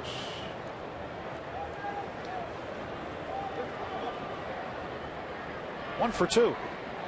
A base hit in the 1st inning and then reached on a fielder's choice. In the 2nd, got a run in. Morse scored from 3rd base on the would-be double play ball that Marte beat out. Did he go? Yes, he did, says Phil Cousin. So it's 0-2 to Marte.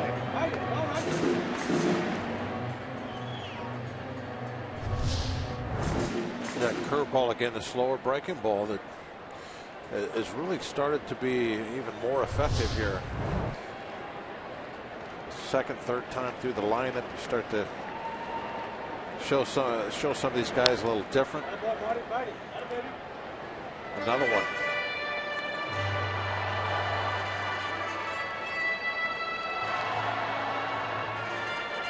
Something that makes it a little bit easier for a starter. Blanton was a starter much of his career. If you can have a secondary type off-speed pitch that you can mix in later in the ball game. Early on, he was primarily using the harder one.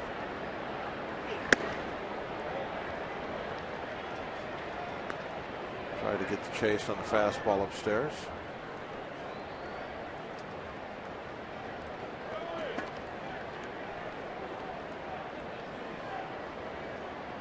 Jeff not getting the results that he planned on here tonight. His night. They got behind. Is done. Got behind big early. Makes it tough no matter who you're playing or who the other pitcher is.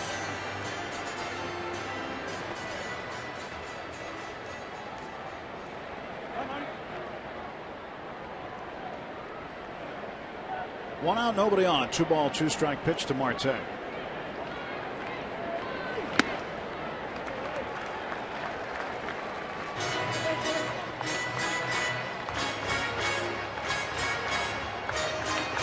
Count is full.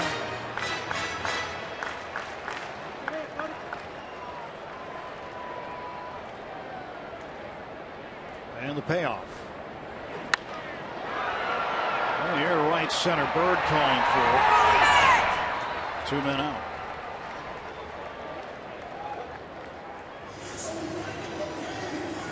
Download the MLB.com ballpark app on your mobile phone and check in next time you're at PNC Park.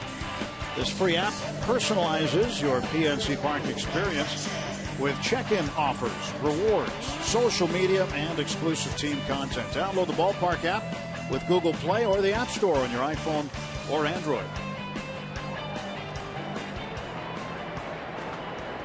Andrew McCutchen with 2 outs and the bases empty.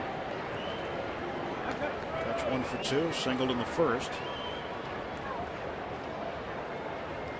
18 home runs, second on the club. 78 RBIs, his first on the team. One of the top marks in the National League. This one into shallow right center and over to get it. Gregor Blanco. Pirates gone in order for the third straight inning. Bumgarner's retired 10 in a row.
.6-2 Giants. Gorgeous night here in Pittsburgh. Another packed house at PNC Park, and they want to see the Bucks start to turn things around here in the second half of this baseball game. We go to the top of the sixth.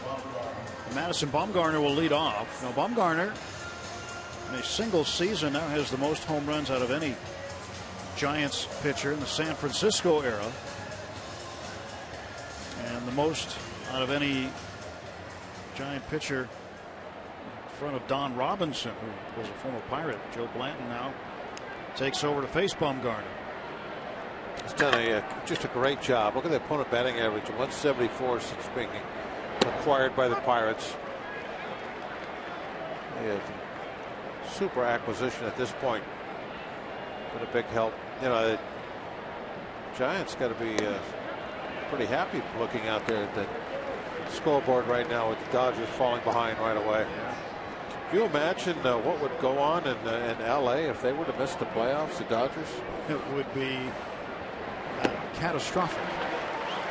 There's Bumgarner gets set down on 3 pitches by Blanton, and that's how Blanton enters the ball game.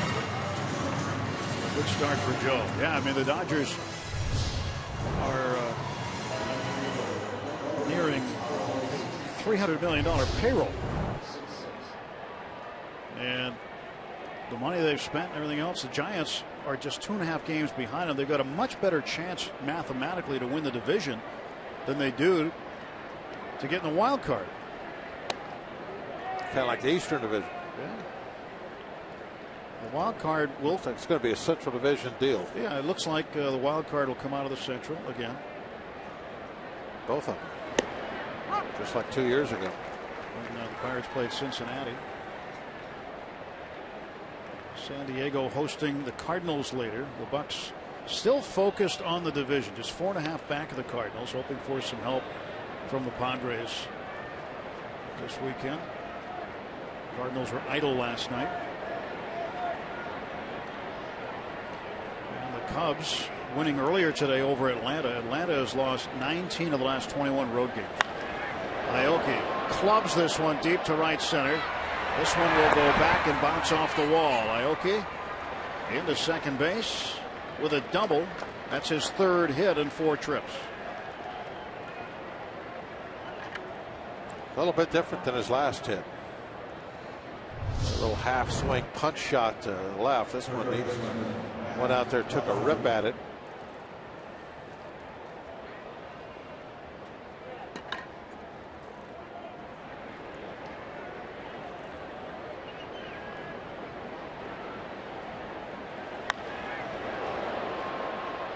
Looked like when it left the bat, he might have got enough of it to get it out of here, but kind of went out there and died a little bit. Not much carry on it. Pitch to Duffy is low. Didn't have that good backspin on it to keep it in the air longer. Double number 11 for Aoki. 1 out, runner in scoring position. Duffy with a hit tonight. Takes inside. Coming into this game tonight, the Giants were 3 for 33 with runners in scoring position, hitting just .091. They certainly have improved that tonight a little bit.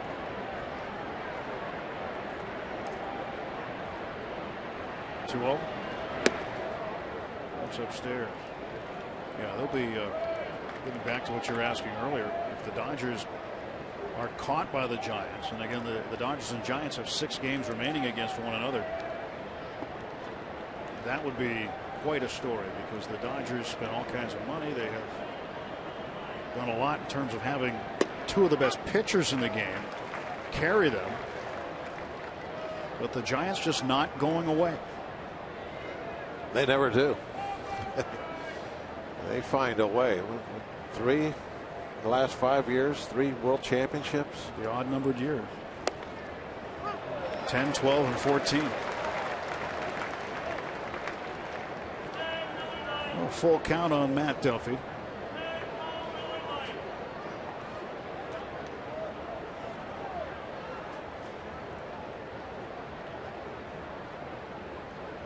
(3-2).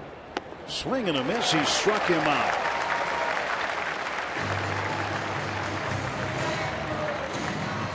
Two strikeouts for Blanton. He's got both right-handed hitters he's faced to pretty much do the same thing. Chase that breaking ball down out of the zone.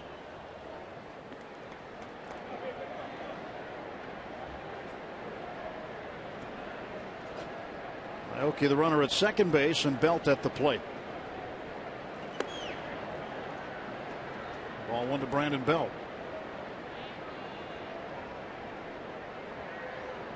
6 runs, 12 hits for the Giants, 2 runs, 4 hits for the Pirates. Jeff Locke gave up 11 hits tonight. Ground ball right side. Jay Hay will throw to Michael Morris.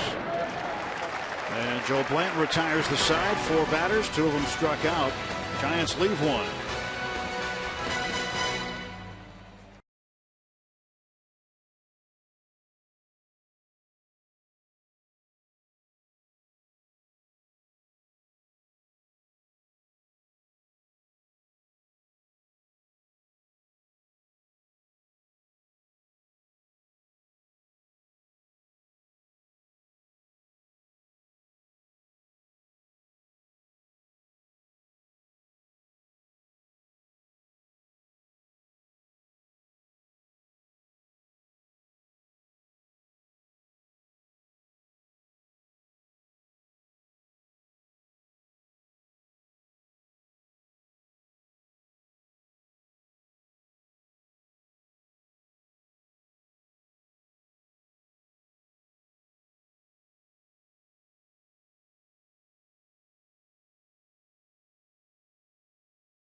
Pirates baseball on Root Sports is brought to you by Allegheny Health Network, Health for All.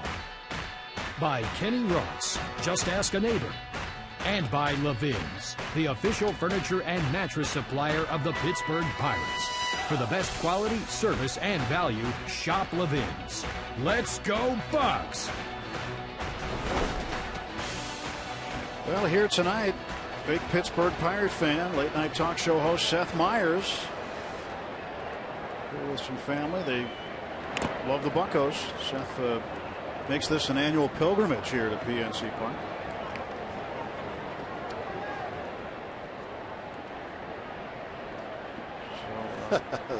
They just realized they're on. We got caught again. We caught you again, Seth. Yeah. Welcome back to Pittsburgh. Be nice if we can engineer a big comeback here for Seth tonight. Goes out. Ramirez one out. Doesn't look like it though. Early on, Bumgarner just didn't seem to be in sync at all like he normally would be, especially with his control. But he's on a roll now. May have missed our opportunity. That's kind of an old saying that's been around baseball for years and years with the better pitchers. If you have an opportunity to get them early, you better take advantage of it, as they can get on a roll, and that's what's happened tonight to this point anyway. The Pirates have not had a base runner since Starling Marte in the second inning.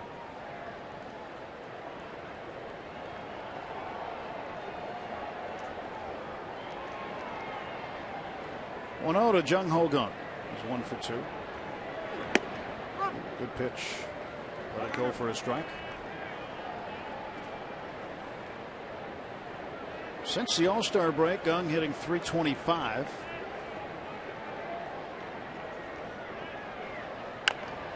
Bouncer toward third. Duffy charging. Tough play, and he got him. What a throw by Duffy. Wow. He unleashed it. Yeah, they going one-on-one there for Rookie of the Year, huh? Took a hit away from Gunn. It's a good rookie crop, though, this year. It's not just these two guys. Duffy definitely taking an infield hit away. Fine play.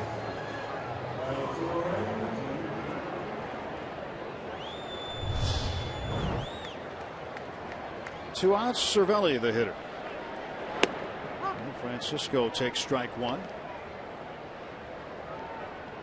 If Duffy's played some shortstop in his day, you'd have to think so. I would imagine. Yeah, he's pretty athletic looking. I'm sure he's spent time in the middle part of an infield somewhere.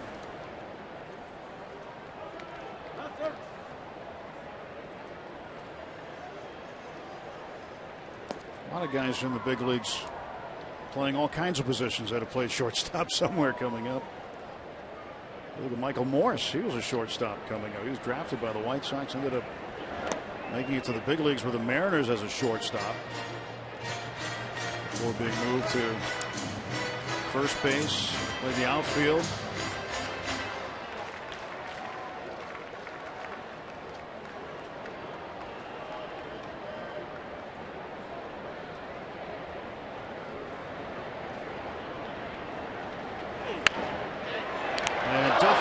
Does it again. That inning was all Matt Duffy defensively. 2 infield assists and a leaping snare of the Cervelli line drive. Francisco got good wood on it, but Duffy climbed the ladder and records the 3rd out of the 6th.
Joe Blanton out to pitch. He'll face the middle part of the order. Buster Posey, then Marlon Byrd, and Brandon Crawford.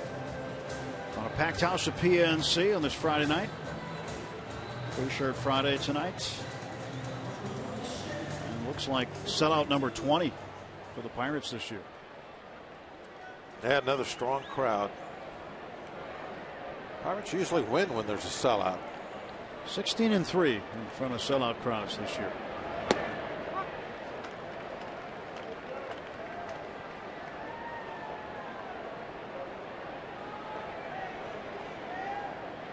Rotunda pretty full as well tonight. 0-1 to Posey. And a strike. Nothing in 2. Posey is 0 for 2 with a sacrifice fly. Drove in the first run of the game, getting Aoki home from third base with a fly ball to left.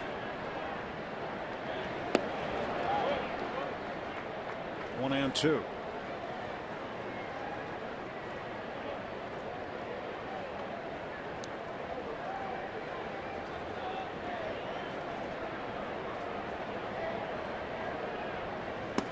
Struck him out. Got him looking. Third strikeout for Blanton.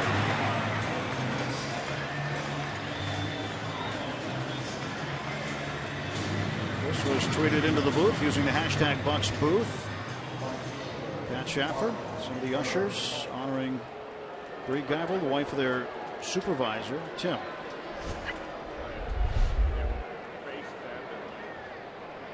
Coming up at the inning break here. Folks will be asked to stand around this ballpark with their cards. They'll be asked to stand up to cancer. Show where they're standing up for tonight. 3 for 3 for Marlon Byrd. Needs a triple for the cycle. He's got a single, a double, and a home run. And you go back to when these two last faced each other in Cincinnati on the 1st of August. It was Blanton that hit Byrd in the left shoulder. And Byrd still angry the next day. Not only did he go after Sean Rodriguez, but prior to that he was hunting Joe Blanton. Never got to him though. And Blanton with his 4th strikeout.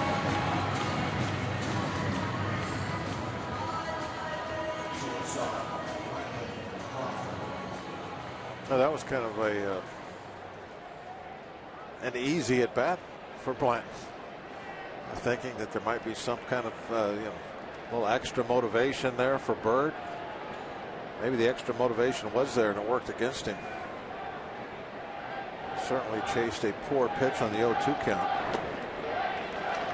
Crawford chases one there for strike 1. Blanton recently had an outing for the Pirates when he struck out 6. It was a career high for him as a reliever.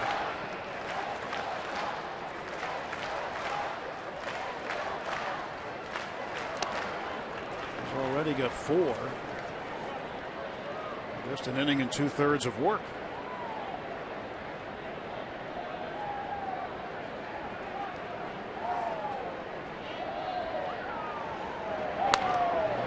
Crawford down the right field line, a base hit. Cut off by Rodriguez, and Crawford will stop with a single.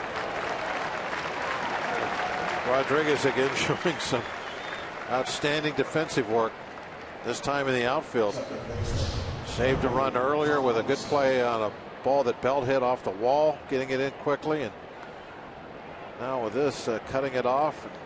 Good strong throw towards second base to stop Crawford.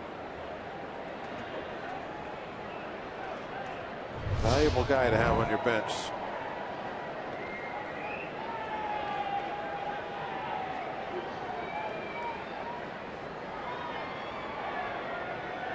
Second baseman Kelby Tomlinson.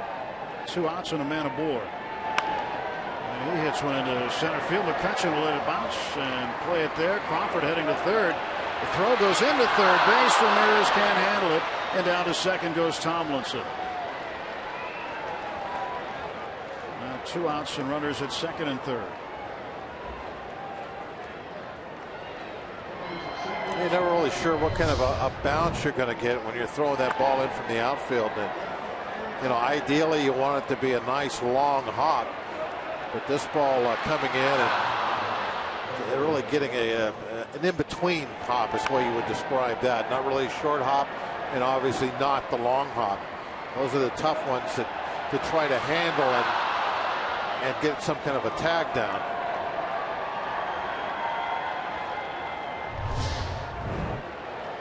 Base hit for Tomlinson. He goes to second on the throw. Gregor Blanco will be walked to load the bases. Blanton pitch to the pitcher Bumgarner. Bumgarner a little different at bats off the right-hander than he was getting off Locke, the lefty.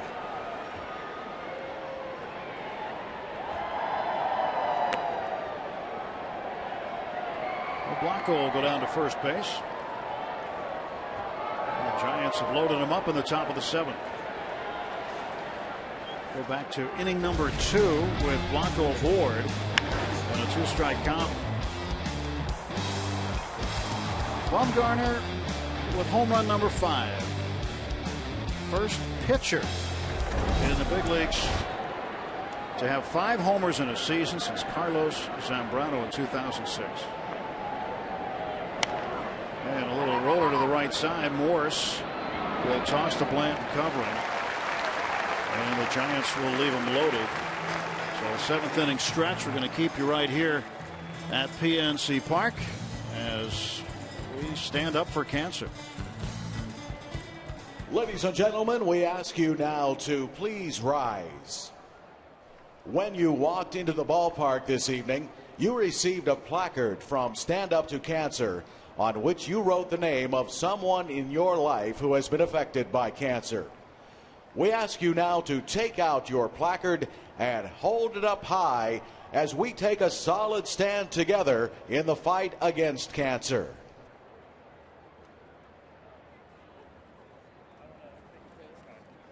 And we ask for a moment of silence as we honor the memories of those who have lost their battles and pray for strength and courage for those whose battles are ongoing.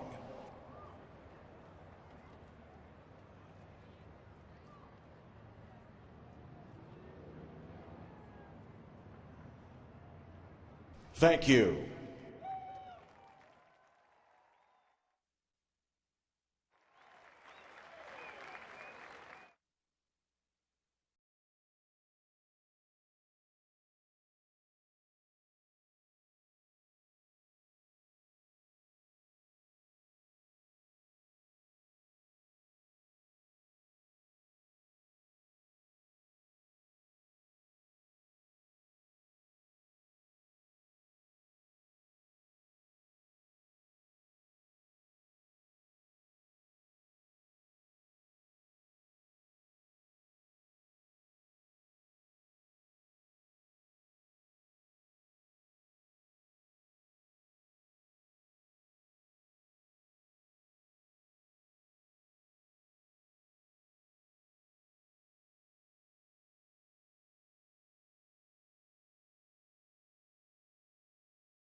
On the UPMC scoreboard, 6-2 Giants leading the Pirates, bottom of the 7th inning at PNC Park. And just a reminder, as you enjoy a cold one, to look forward to Miller Time later in tonight's game, brought to you by Miller Lite.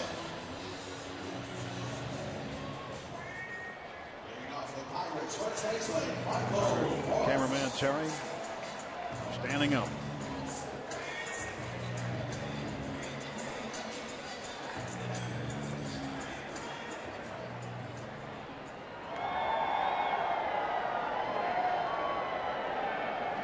Bumgarner dealing to Morse. And Morris hits one down the right field line. Bird chasing it. That ball is a fair ball and off the Clemente wall. And Morris is in with a leadoff double.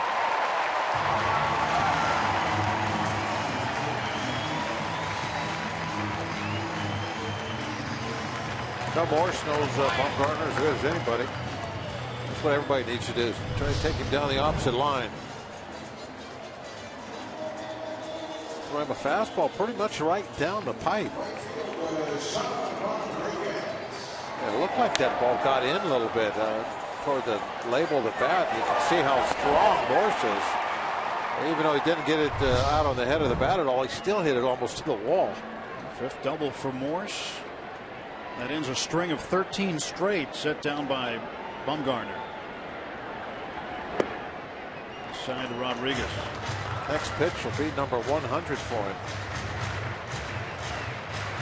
Remember, he kind of had to struggle through those first couple of innings.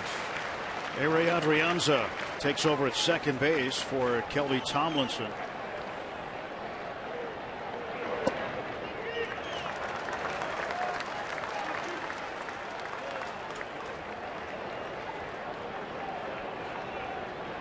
Two and 0 to Rodriguez.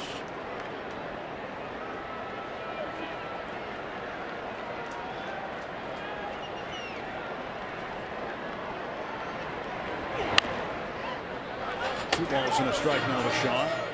Robbie was ready down there. You got a lot of obstacles in your way down there, Robbie. He's got to get a good jump. That one caught a camera. Watch this. They'll take a couple bounces. Guy with the white hat. Watch his camera. Whoop. Oh. I think the camera stand survived though, and he is okay. Fouled it off the label. You were ready though. I saw you. I was ready. Open hand, ready to go. This one's in the left center field. Aoki's not going to get it. Morris safe at third. Broken bat single for Sean Rodriguez, and the Pirates with runners at the corners and nobody out.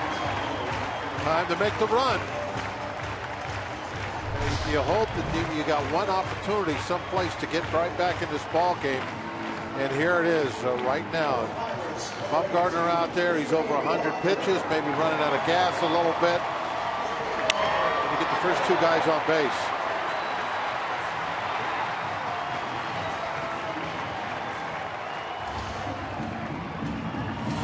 Now Morris, he has to wait, make sure that ball's not caught. Remember, Aoki almost came up with it. All he can do is, once that ball hits the grass, is move into third base, especially with being down by 4 runs. Don't want to make any mistakes out on the bases right now. Giants pitching coach Dave Righetti is out to visit with Bumgarner. Righetti, a pretty good left-hander in his own right this day. Talking to one of the better left-handed pitchers that go out there nowadays, but Pirates maybe are getting close to getting him out of the ball game here. Neil Walker will pinch hit. He'll bat right-handed against the lefty Bumgarner. Sergio Romo loosening up for the Giants in the pen.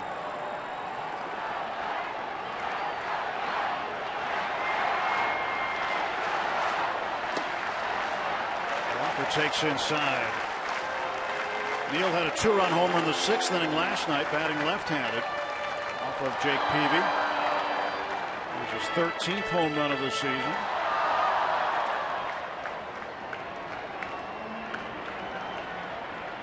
'41 extra base hits for Neal. Swings and fouls it back. This was the homer in the 6th. Off of Peavy. That was a bullet. Look at Neal. He immediately dropped his head and started jogging. He knew that was way out.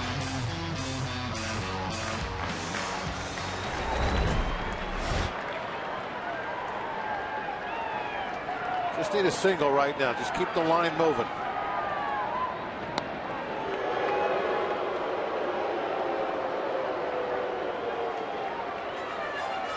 Neil Walker, one of just 2 Major League second basemen to have at least 20 doubles and 10 home runs in each of their last 6 seasons. The other is Robinson Cano of Seattle.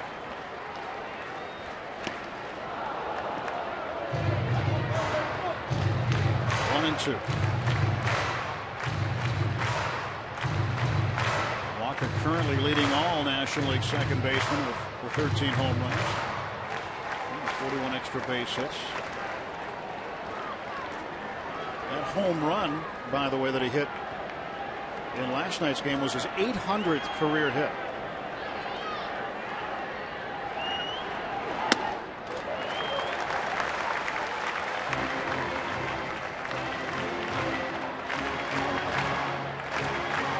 Two balls and two strikes.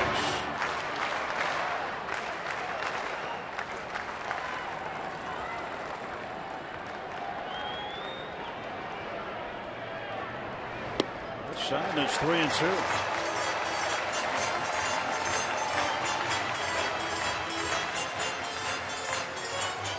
$107 pitches now for Bumgarner.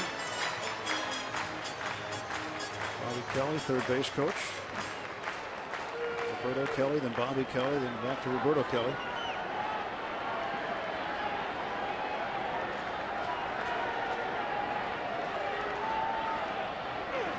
Layoff pitch fouled back.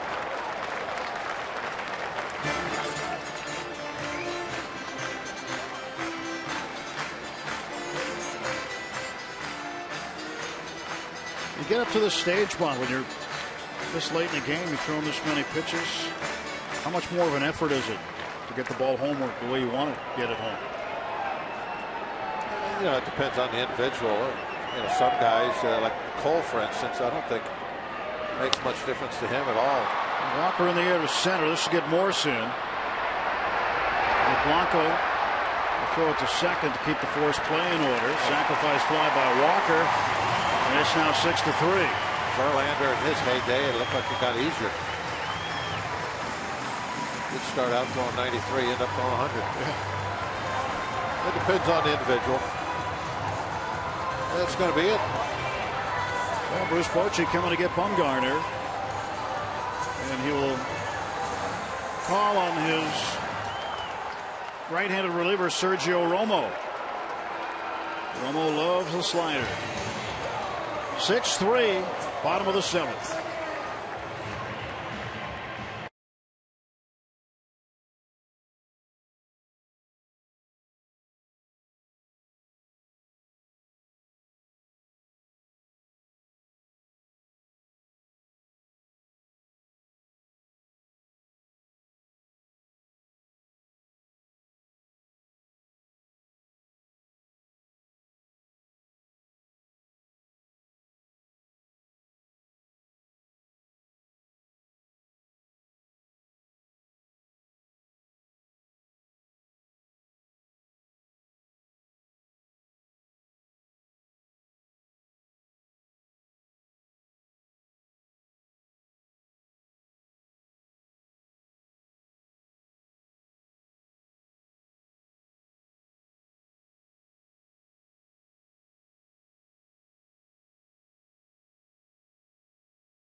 Giving up 3 earned runs so far. Book's still open on him. Fires with 6 hits, 6 strikeouts. And Bumgarner tonight with a string of 13 in a row set down from the 3rd through the 6th. They had a spat of rough control there early on. Got through that, then got himself in a groove. Started using that slower curveball to pretty good effect. But he's gone now. See what we can do against this bullpen. Sergio Romo will come on to pitch. Now, Romo is not a hard thrower at all. He will face a pinch hitter. At 57 strikeouts, 40 innings of work. Clint Hurdle will send Gregory Polanco up to hit for Josh Harrison. Line shot off the glove of Crawford. A base hit for Polanco.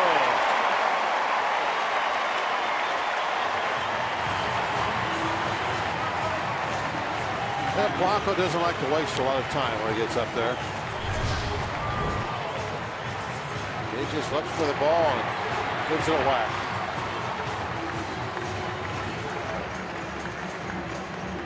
I don't think that bat left again. Just high enough. A little sinker down and away. Somehow he got underneath him just enough with the end of the bat to get over Crawford's head.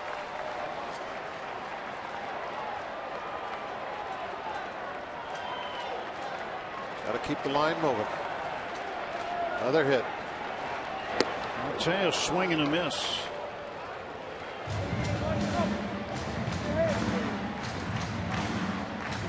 Sinker, slider, changeup. What Romo's going to throw.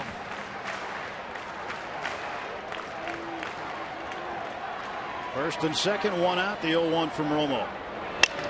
And a one hopper. Room service double play ball. Pirates end up with a run on 3 hits. One man left. We'll go to the 8th.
And may not be reproduced or retransmitted in any form.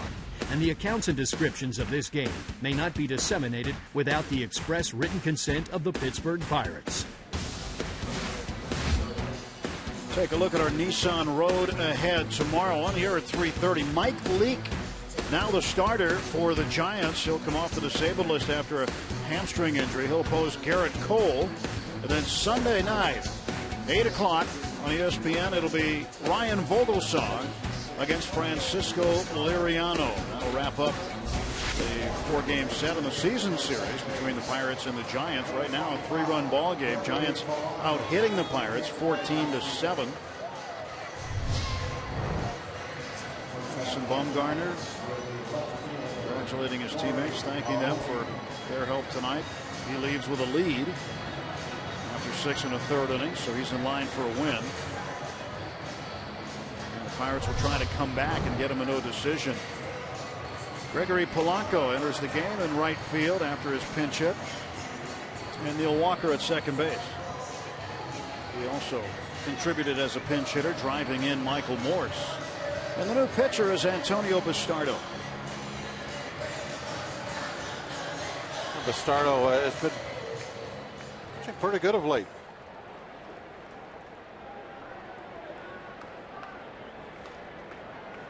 I wonder why the screen freezes like that when it comes in the game.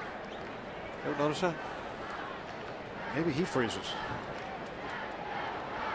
His teammates freeze also in the dugout. Right there. There's a pitch down low. Well, his last outing was a hiccup compared to what he's been doing. He's been really good with his control. That's what kind of changed for him. Start throwing a lot of strikes. Aoki with 3 hits, 2 singles and a double. 6 in the 3rd inning, 6 hits, 3 runs, all earned, 1 walk, 6 strikeouts. 2-0 delivery from Bastardo. And Aoki fouls it off for a strike. 2-1. Bastardo, the 3rd pitcher used. Blanton again, solid multiple innings in relief. 2 innings, 4 strikeouts, a couple of hits. And that was it, no runs.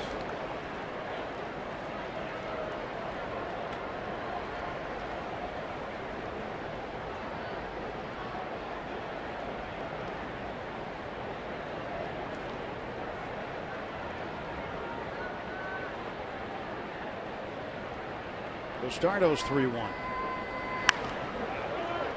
A foul left side. Well, we showed you the road ahead and the rest of the road of August as the Pirates on Sunday night boarding a plane and heading to Miami. 4 games against the Marlins. Back here 3 against the Rockies, and that will wrap up August. And then on to September, which should be very, very interesting. Look at that schedule, Bob. 6 with the Brewers, 6 with the Cubs, 6 more with the Cardinals, and 7 more with the Cubs. Got a double header somewhere in there with the Cubs. 6 with the Reds. Yeah, it's going to be an exciting month of September.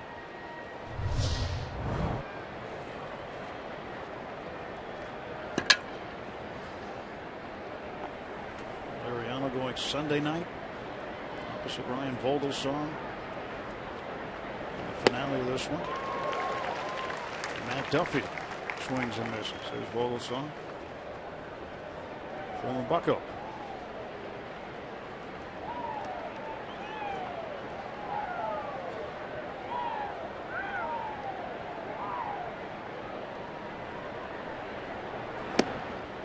There's a strike. That's 0-2.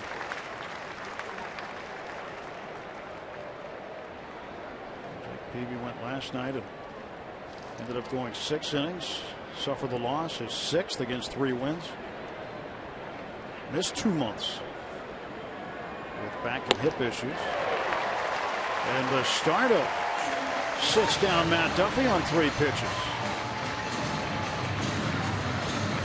2 strikeouts for Antonio Bastardo out of the bullpen.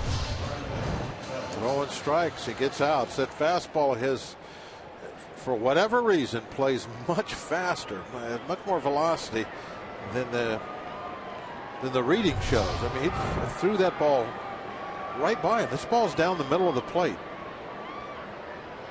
And it was 93, but the way it got by him, looked like it was 103. Sneaky fast. Why is it some lefties have no idea? Sneaky.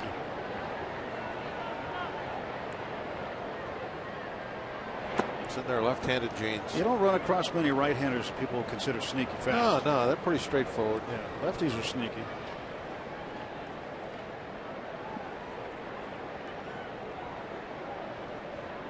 Two for 4 for Belt tonight.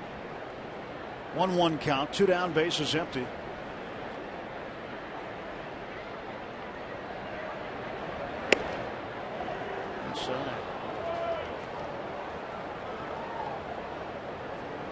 Bell crowds the plate a little bit.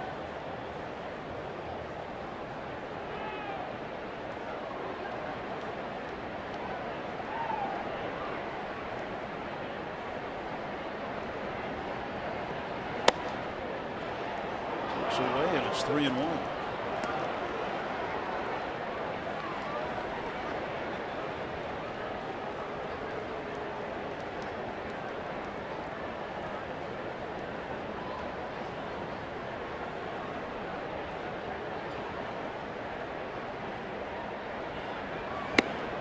It's strike 2. Full count.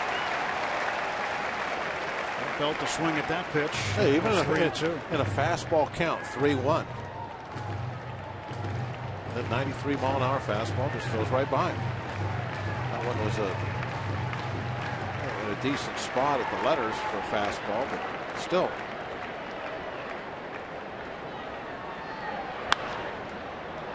It off.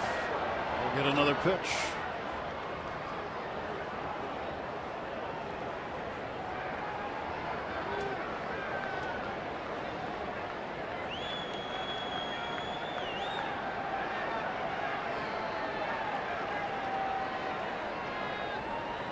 Payoff pitch to Belt. Ground ball, one hopper, two hoppers actually to Walker. Strong throw to first. He got him. Nice job by Bastardo retiring the side in order in the top half of the 8th.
Of them here,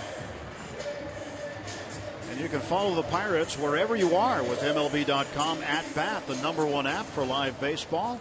At Bat is up to the moment at any moment with in-game highlights, live look-ins, replay reviews, radio broadcasts, StatCast, and more. Get MLB.com At Bat for your smartphone or tablet. Andrew McCutchen will lead off against Romo. Ball 1 to Andrew. Well, that takes you back to 1960. Yeah. That's a great shirt. Scoreboard, Yankees and Pirates in the World Series. Down to third. That is a fair ball. McCutchen will head to second. He is sliding in safely, and a leadoff double for Andrew McCutchen, his second hit of the ballgame. The tying run in the on-deck circle. They just keep plugging away.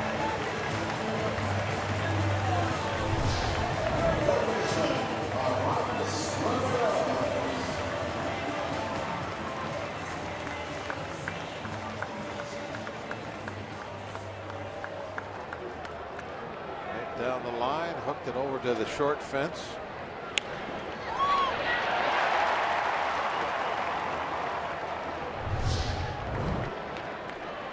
So McCutchen in scoring position, nobody out. Aramis Ramirez the hitter. Strike 1. Ramirez is 0 for 3. Level number 29 for McCutchen. When Hurdle saying earlier today that Ramirez will get some time off as more players continue to come back here. Josh Harrison coming back today. Jordy Mercer will be back at some point soon, perhaps in the next few days.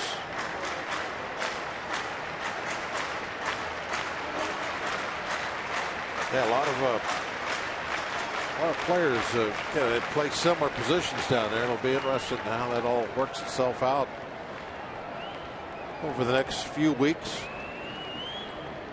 I don't know if Clint was asked, well, or it was brought up to him about that. How do you keep everybody active? It's a good problem to have. And he said, no, it's not a problem at all. He goes, now we can make double switches with a deeper bench than we've ever had. So he said, we're going to get good guys in off the bench late in ball games when you need them. So he looks at it as a positive.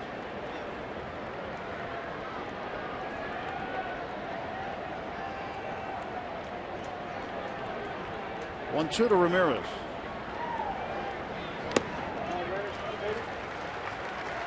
Breaking ball in the dirt, 2-2.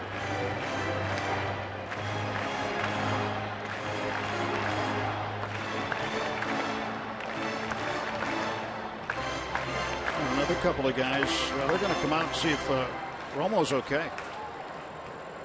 There's activity in the bullpen. Josh Osik.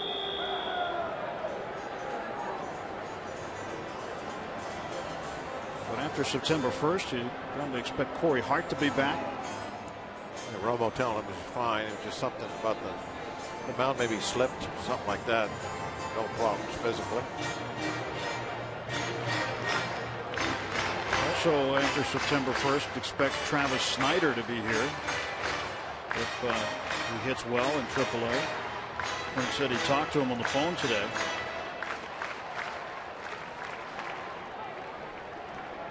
Two balls and two strikes to count to Ramirez with McCutchen at second base.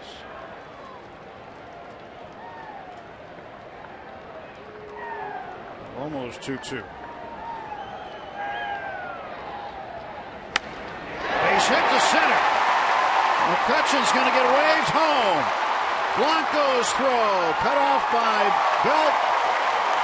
Ramirez drives it a run at 6-4. Once Ramos got things rolling here back in a Pirate uniform, he's really become an RBI machine. It was just a bullet right back through the middle. I think it was a breaking ball. Wasn't too quick trying to pull it. Just again, another great professional at bat. Sits back, waits. Ball's in the mid-70s velocity-wise. And just goes right back over the mound with it.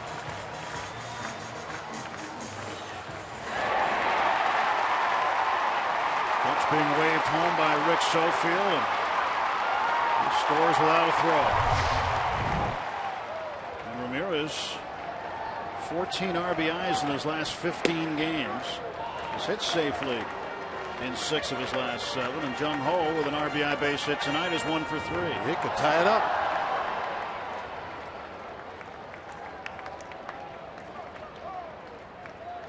Romo's pitch. Outside, 1-1. Pirates with single runs in the 1st, 2nd, 7th, and now the 8th.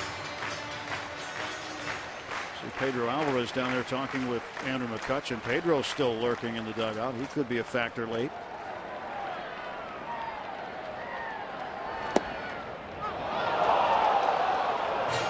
Jung Ho not happy with that call. No, that looked like it was a little low. Yep, definitely was low.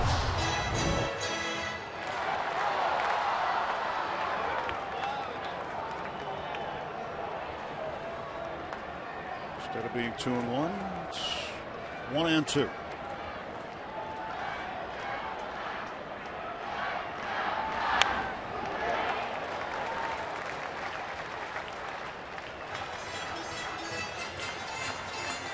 Pedro not starting against the lefty Bumgarner tonight, but who knows? These games now with a number of different players with different skill sets. You got Walker and Alvarez sitting out tonight, at least to start. with Morrison, Rodriguez, and Harrison in. Polanco also not starting. Jung Ho chased one and struck out.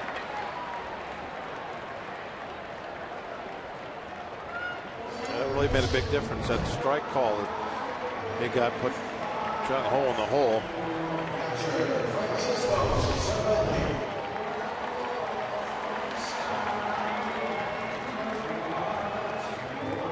Jung Ho will have a seat. One down.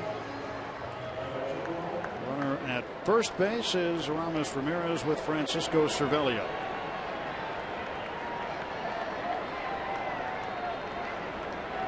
Cervello is 0 for 3. Then that breaking ball in for a strike. Travis Ishikawa, left-handed hitter, hanging around the bat rack right now. Casey is called upon to hit against his former teammates.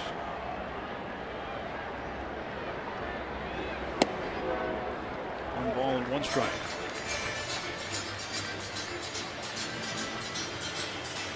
Double barrel action now. Hunter Strickland has joined Osick in the bullpen.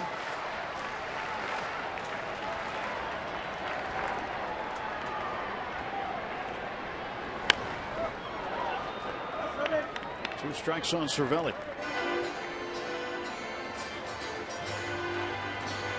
Battling Bucks try to battle their way back here. 6-4. Tying run at the plate and one out. Told you the Cubs already won today. They beat Atlanta 5-3. Cardinals and Padres later on the West Coast.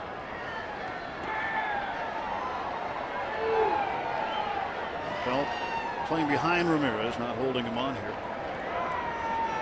Ramirez not a threat to run.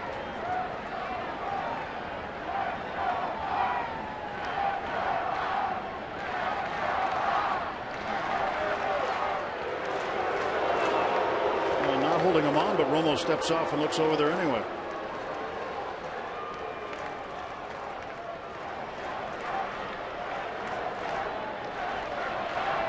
Catching a double and a run scored. Ramirez drove him in with a single up the middle. 1-2. Cervelli takes outside. And he tried that breaking ball again and missed. I think you have to really make up your mind like Ramirez did, taking that breaking ball back through the middle. If you try to pull that pitch, you're going to be out in front of it because it's so slow. And if he breaks it off the plate away, you're just going to, it's going to run right off the end of the bat.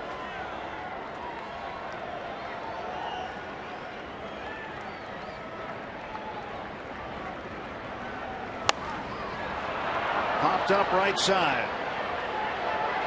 Second baseman Adrianza calls off Belt, makes the catch, 2 out.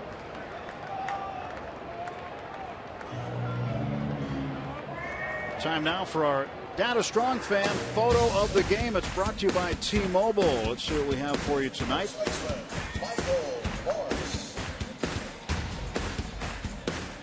Black Waterfalls, West Virginia.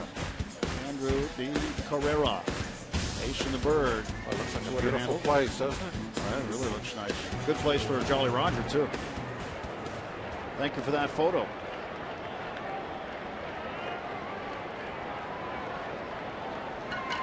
Still hanging around the rotunda tonight. Michael Morse facing Romo.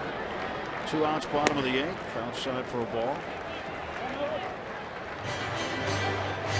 Morse has scored 2 of the 4 Pirate runs. He walked in the 2nd inning, struck out in the 4th, and then doubled and scored in the 7th. And there is Pedro Alvarez hoping for a chance this inning with men on base. The pitch. Strike to Morse.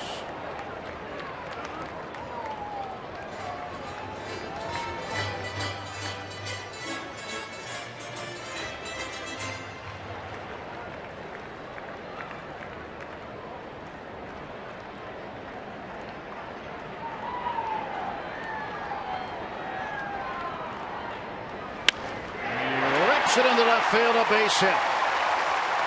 Second hit of the night for Morse. And now the tying run is aboard.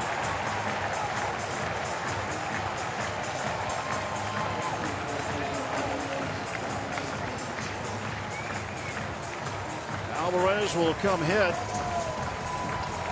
Got to think they'll bring in the lefty. Uh-oh. El Toro. Pedro will not see Sergio Romo. Bruce Bochy comes out to get him.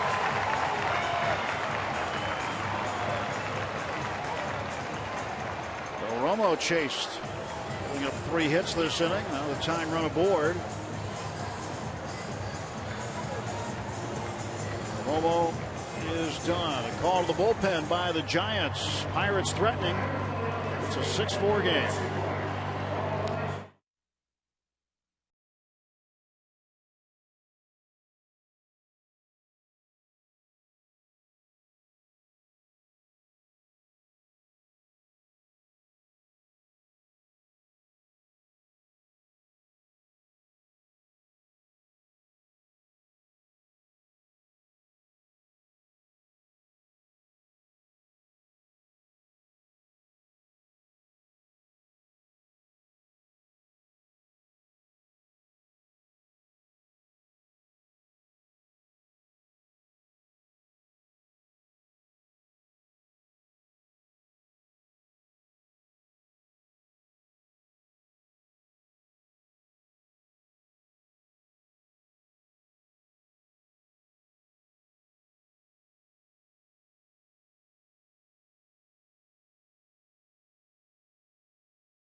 Rocks, our feature band here tonight, Daily Grind.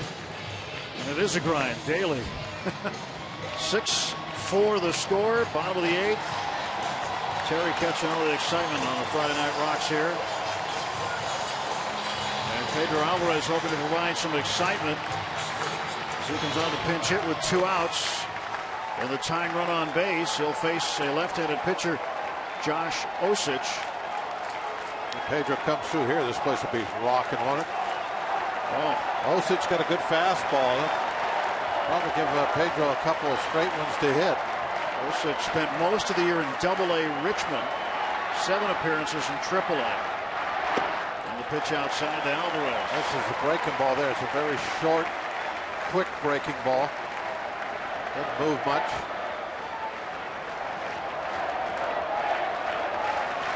Fastball velocity up in the mid-90s.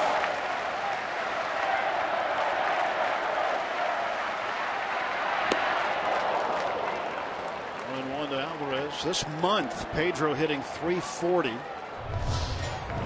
He stays with the breaking pitch. Pedro looking fastball on that one.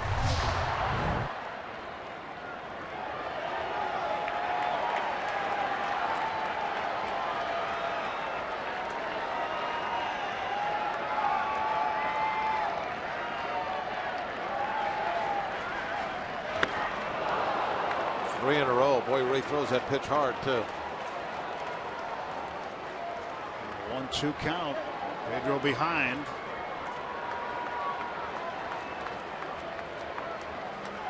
And Osich.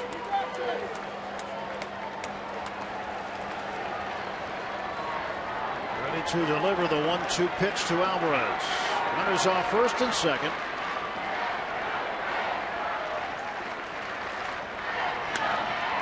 Pops it up foul, out of play. stays alive. So guys like Walker and Alvarez, Polanco, they don't start against the lefties, at least not right now. They have to contribute late. Be ready to go.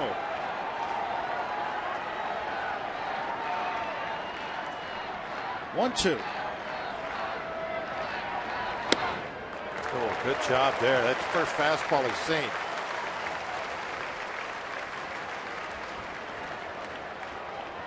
Saw all the breaking balls in a row and able to lay off that fastball upstairs.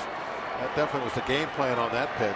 Finally showing the fastball, but put him up to where he might not be able to get to it.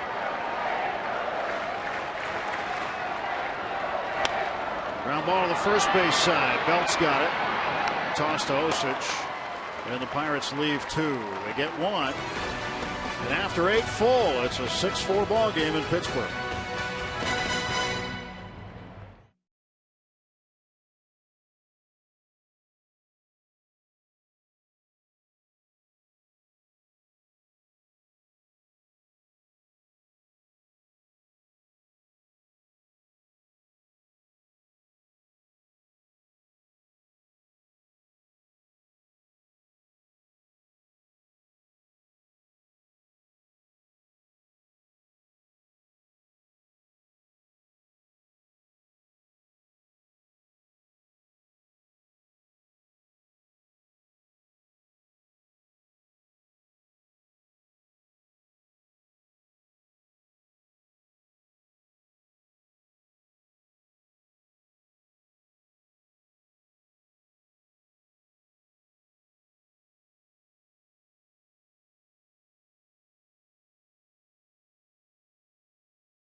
Cole takes the mound for the Bucks.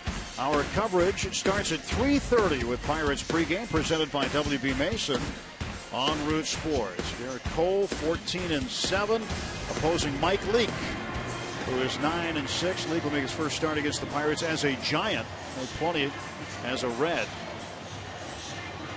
And if that works, whatever that young man's doing, everybody should do that. But right now, the Pirates down by 2 runs entering the 9th. Archimedes Caminero takes over on the hill.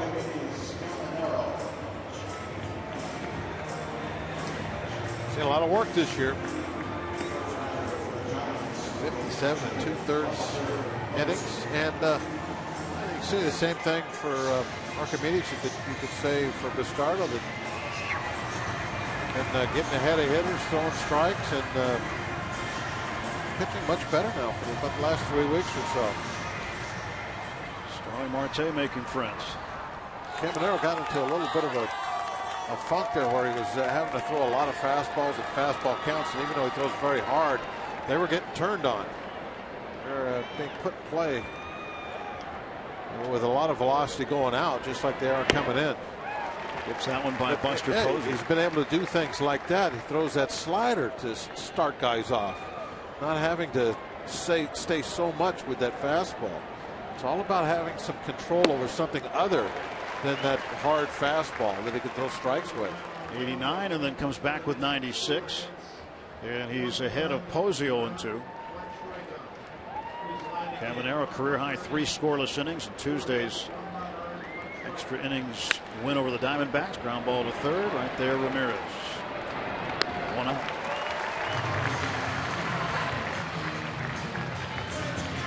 Posey grounds out, and he is 0 for 4 tonight. Does have a sacrifice fly with an RBI, but still no hits. This will bring up Marlon Byrd. Home run, single, double, strikeout. 3 for 4 for Bird. First game as a San Francisco Giant. He inquired yesterday for cash and a minor league reliever from Cincinnati. Ball 1 to Bird.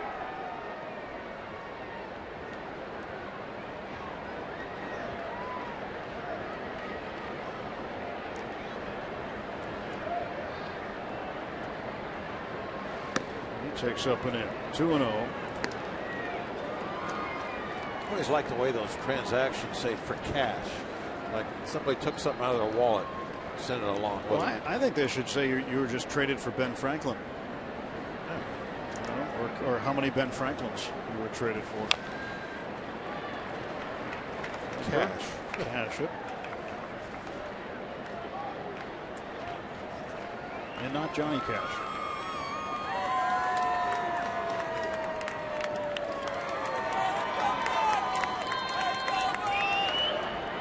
Two-one pitch to Bird.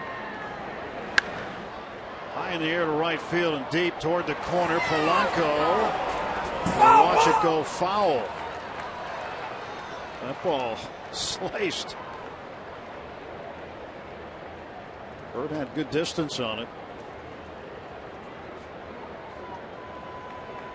Now, Marlon's been around. He's played for a lot of teams. Came up with Philadelphia.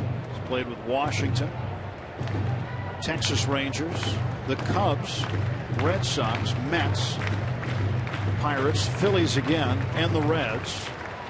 And now the Giants. I wonder what the record is. Most teams.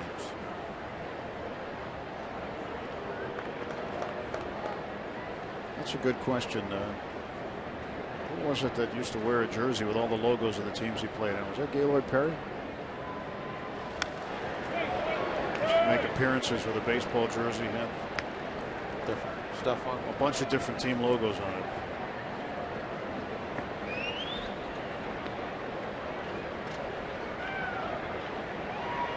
Or was it Phil Necro? It was one of them. But Bird has been around. Check swing roller right side. Cervelli will pick it up in fair territory. Gets it down to first base for the out.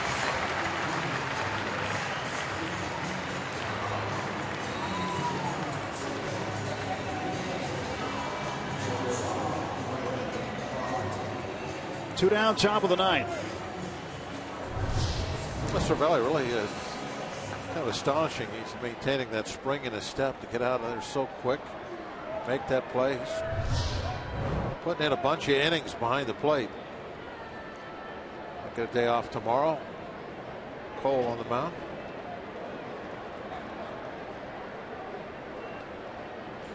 We'll see.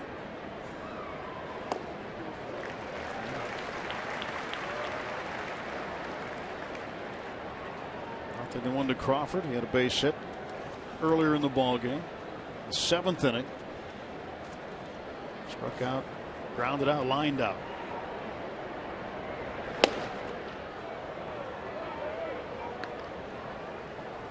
One ball and 1 strike to Brandon Crawford.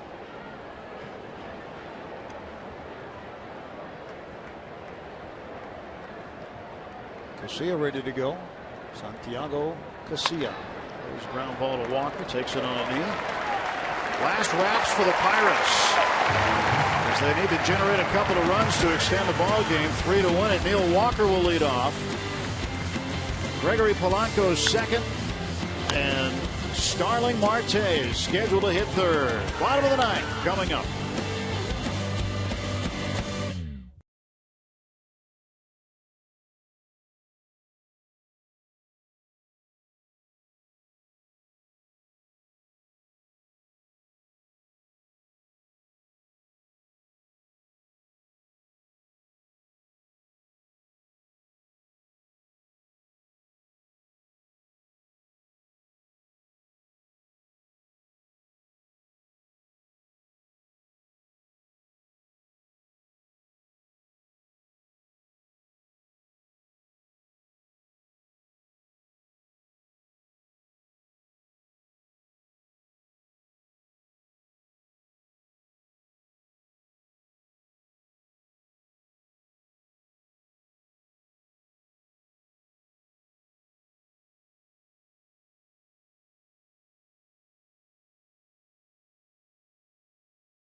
get him to the bottom of the 9th inning.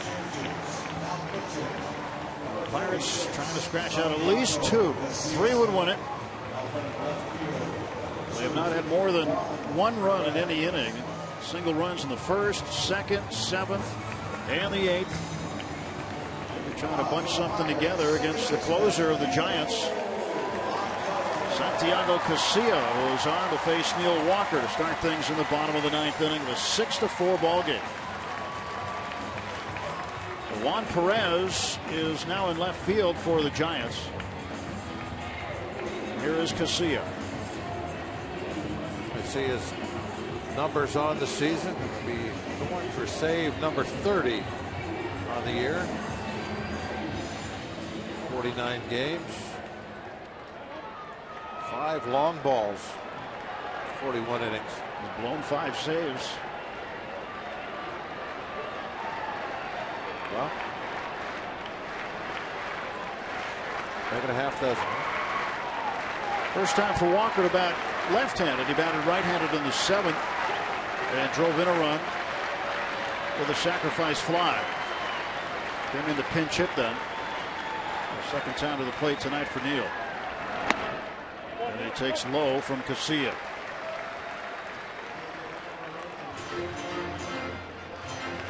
.268, 13 home runs, and 50 RBIs.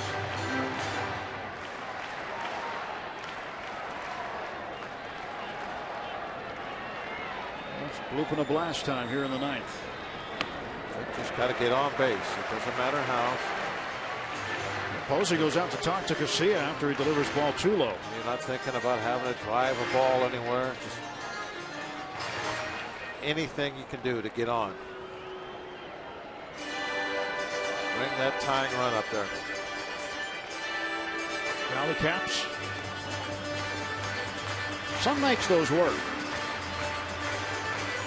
Some nights they did. Hopefully tonight's one of those nights. Tell me you're superstitious. I'm not. I just said. Some nights they work. Yeah. Don't keep track of it. 3-0 pitch is down and in, 3-0.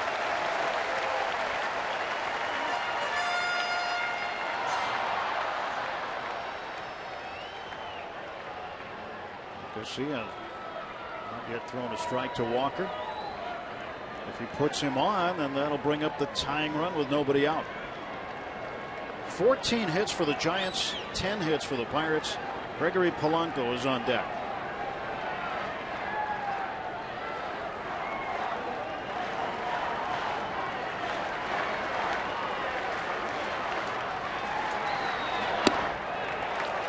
Oh, Neil thought that was a ball. He started to wind the bat and toss it over to the third base side, but a high strike called. Where was it? Right at the top. Yep, right there. At the top of the strike zone.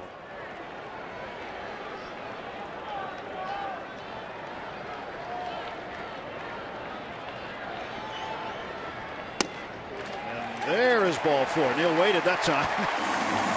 So the tying run will come up with nobody out.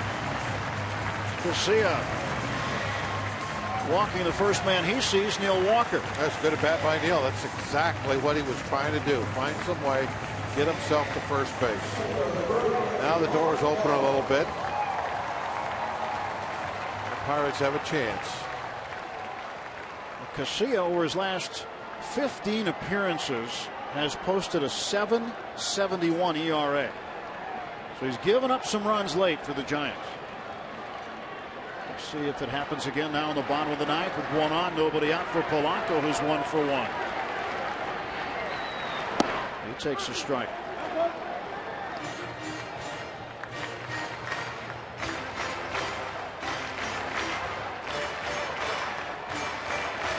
No-hitter alert. Mike Fiers, former Brewer, pitching for the Astros tonight, has a no-hitter through 7 innings.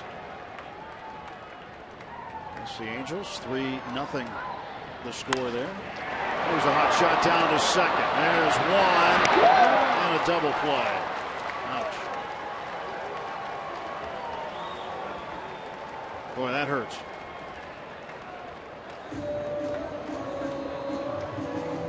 Polanco hits into the double play. Now Suddenly, the Pirates are down to their final out.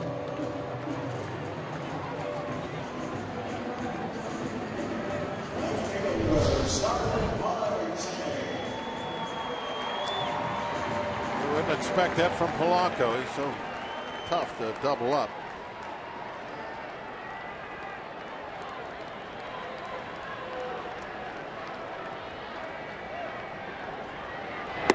Pitch outside. I said the Astros are playing the Angels. Are playing the Dodgers in an interleague game tonight. Angels are at home to Toronto, but we'll have an update on the Fire's outing and in the postgame show. 1-0 pitch and a strike call.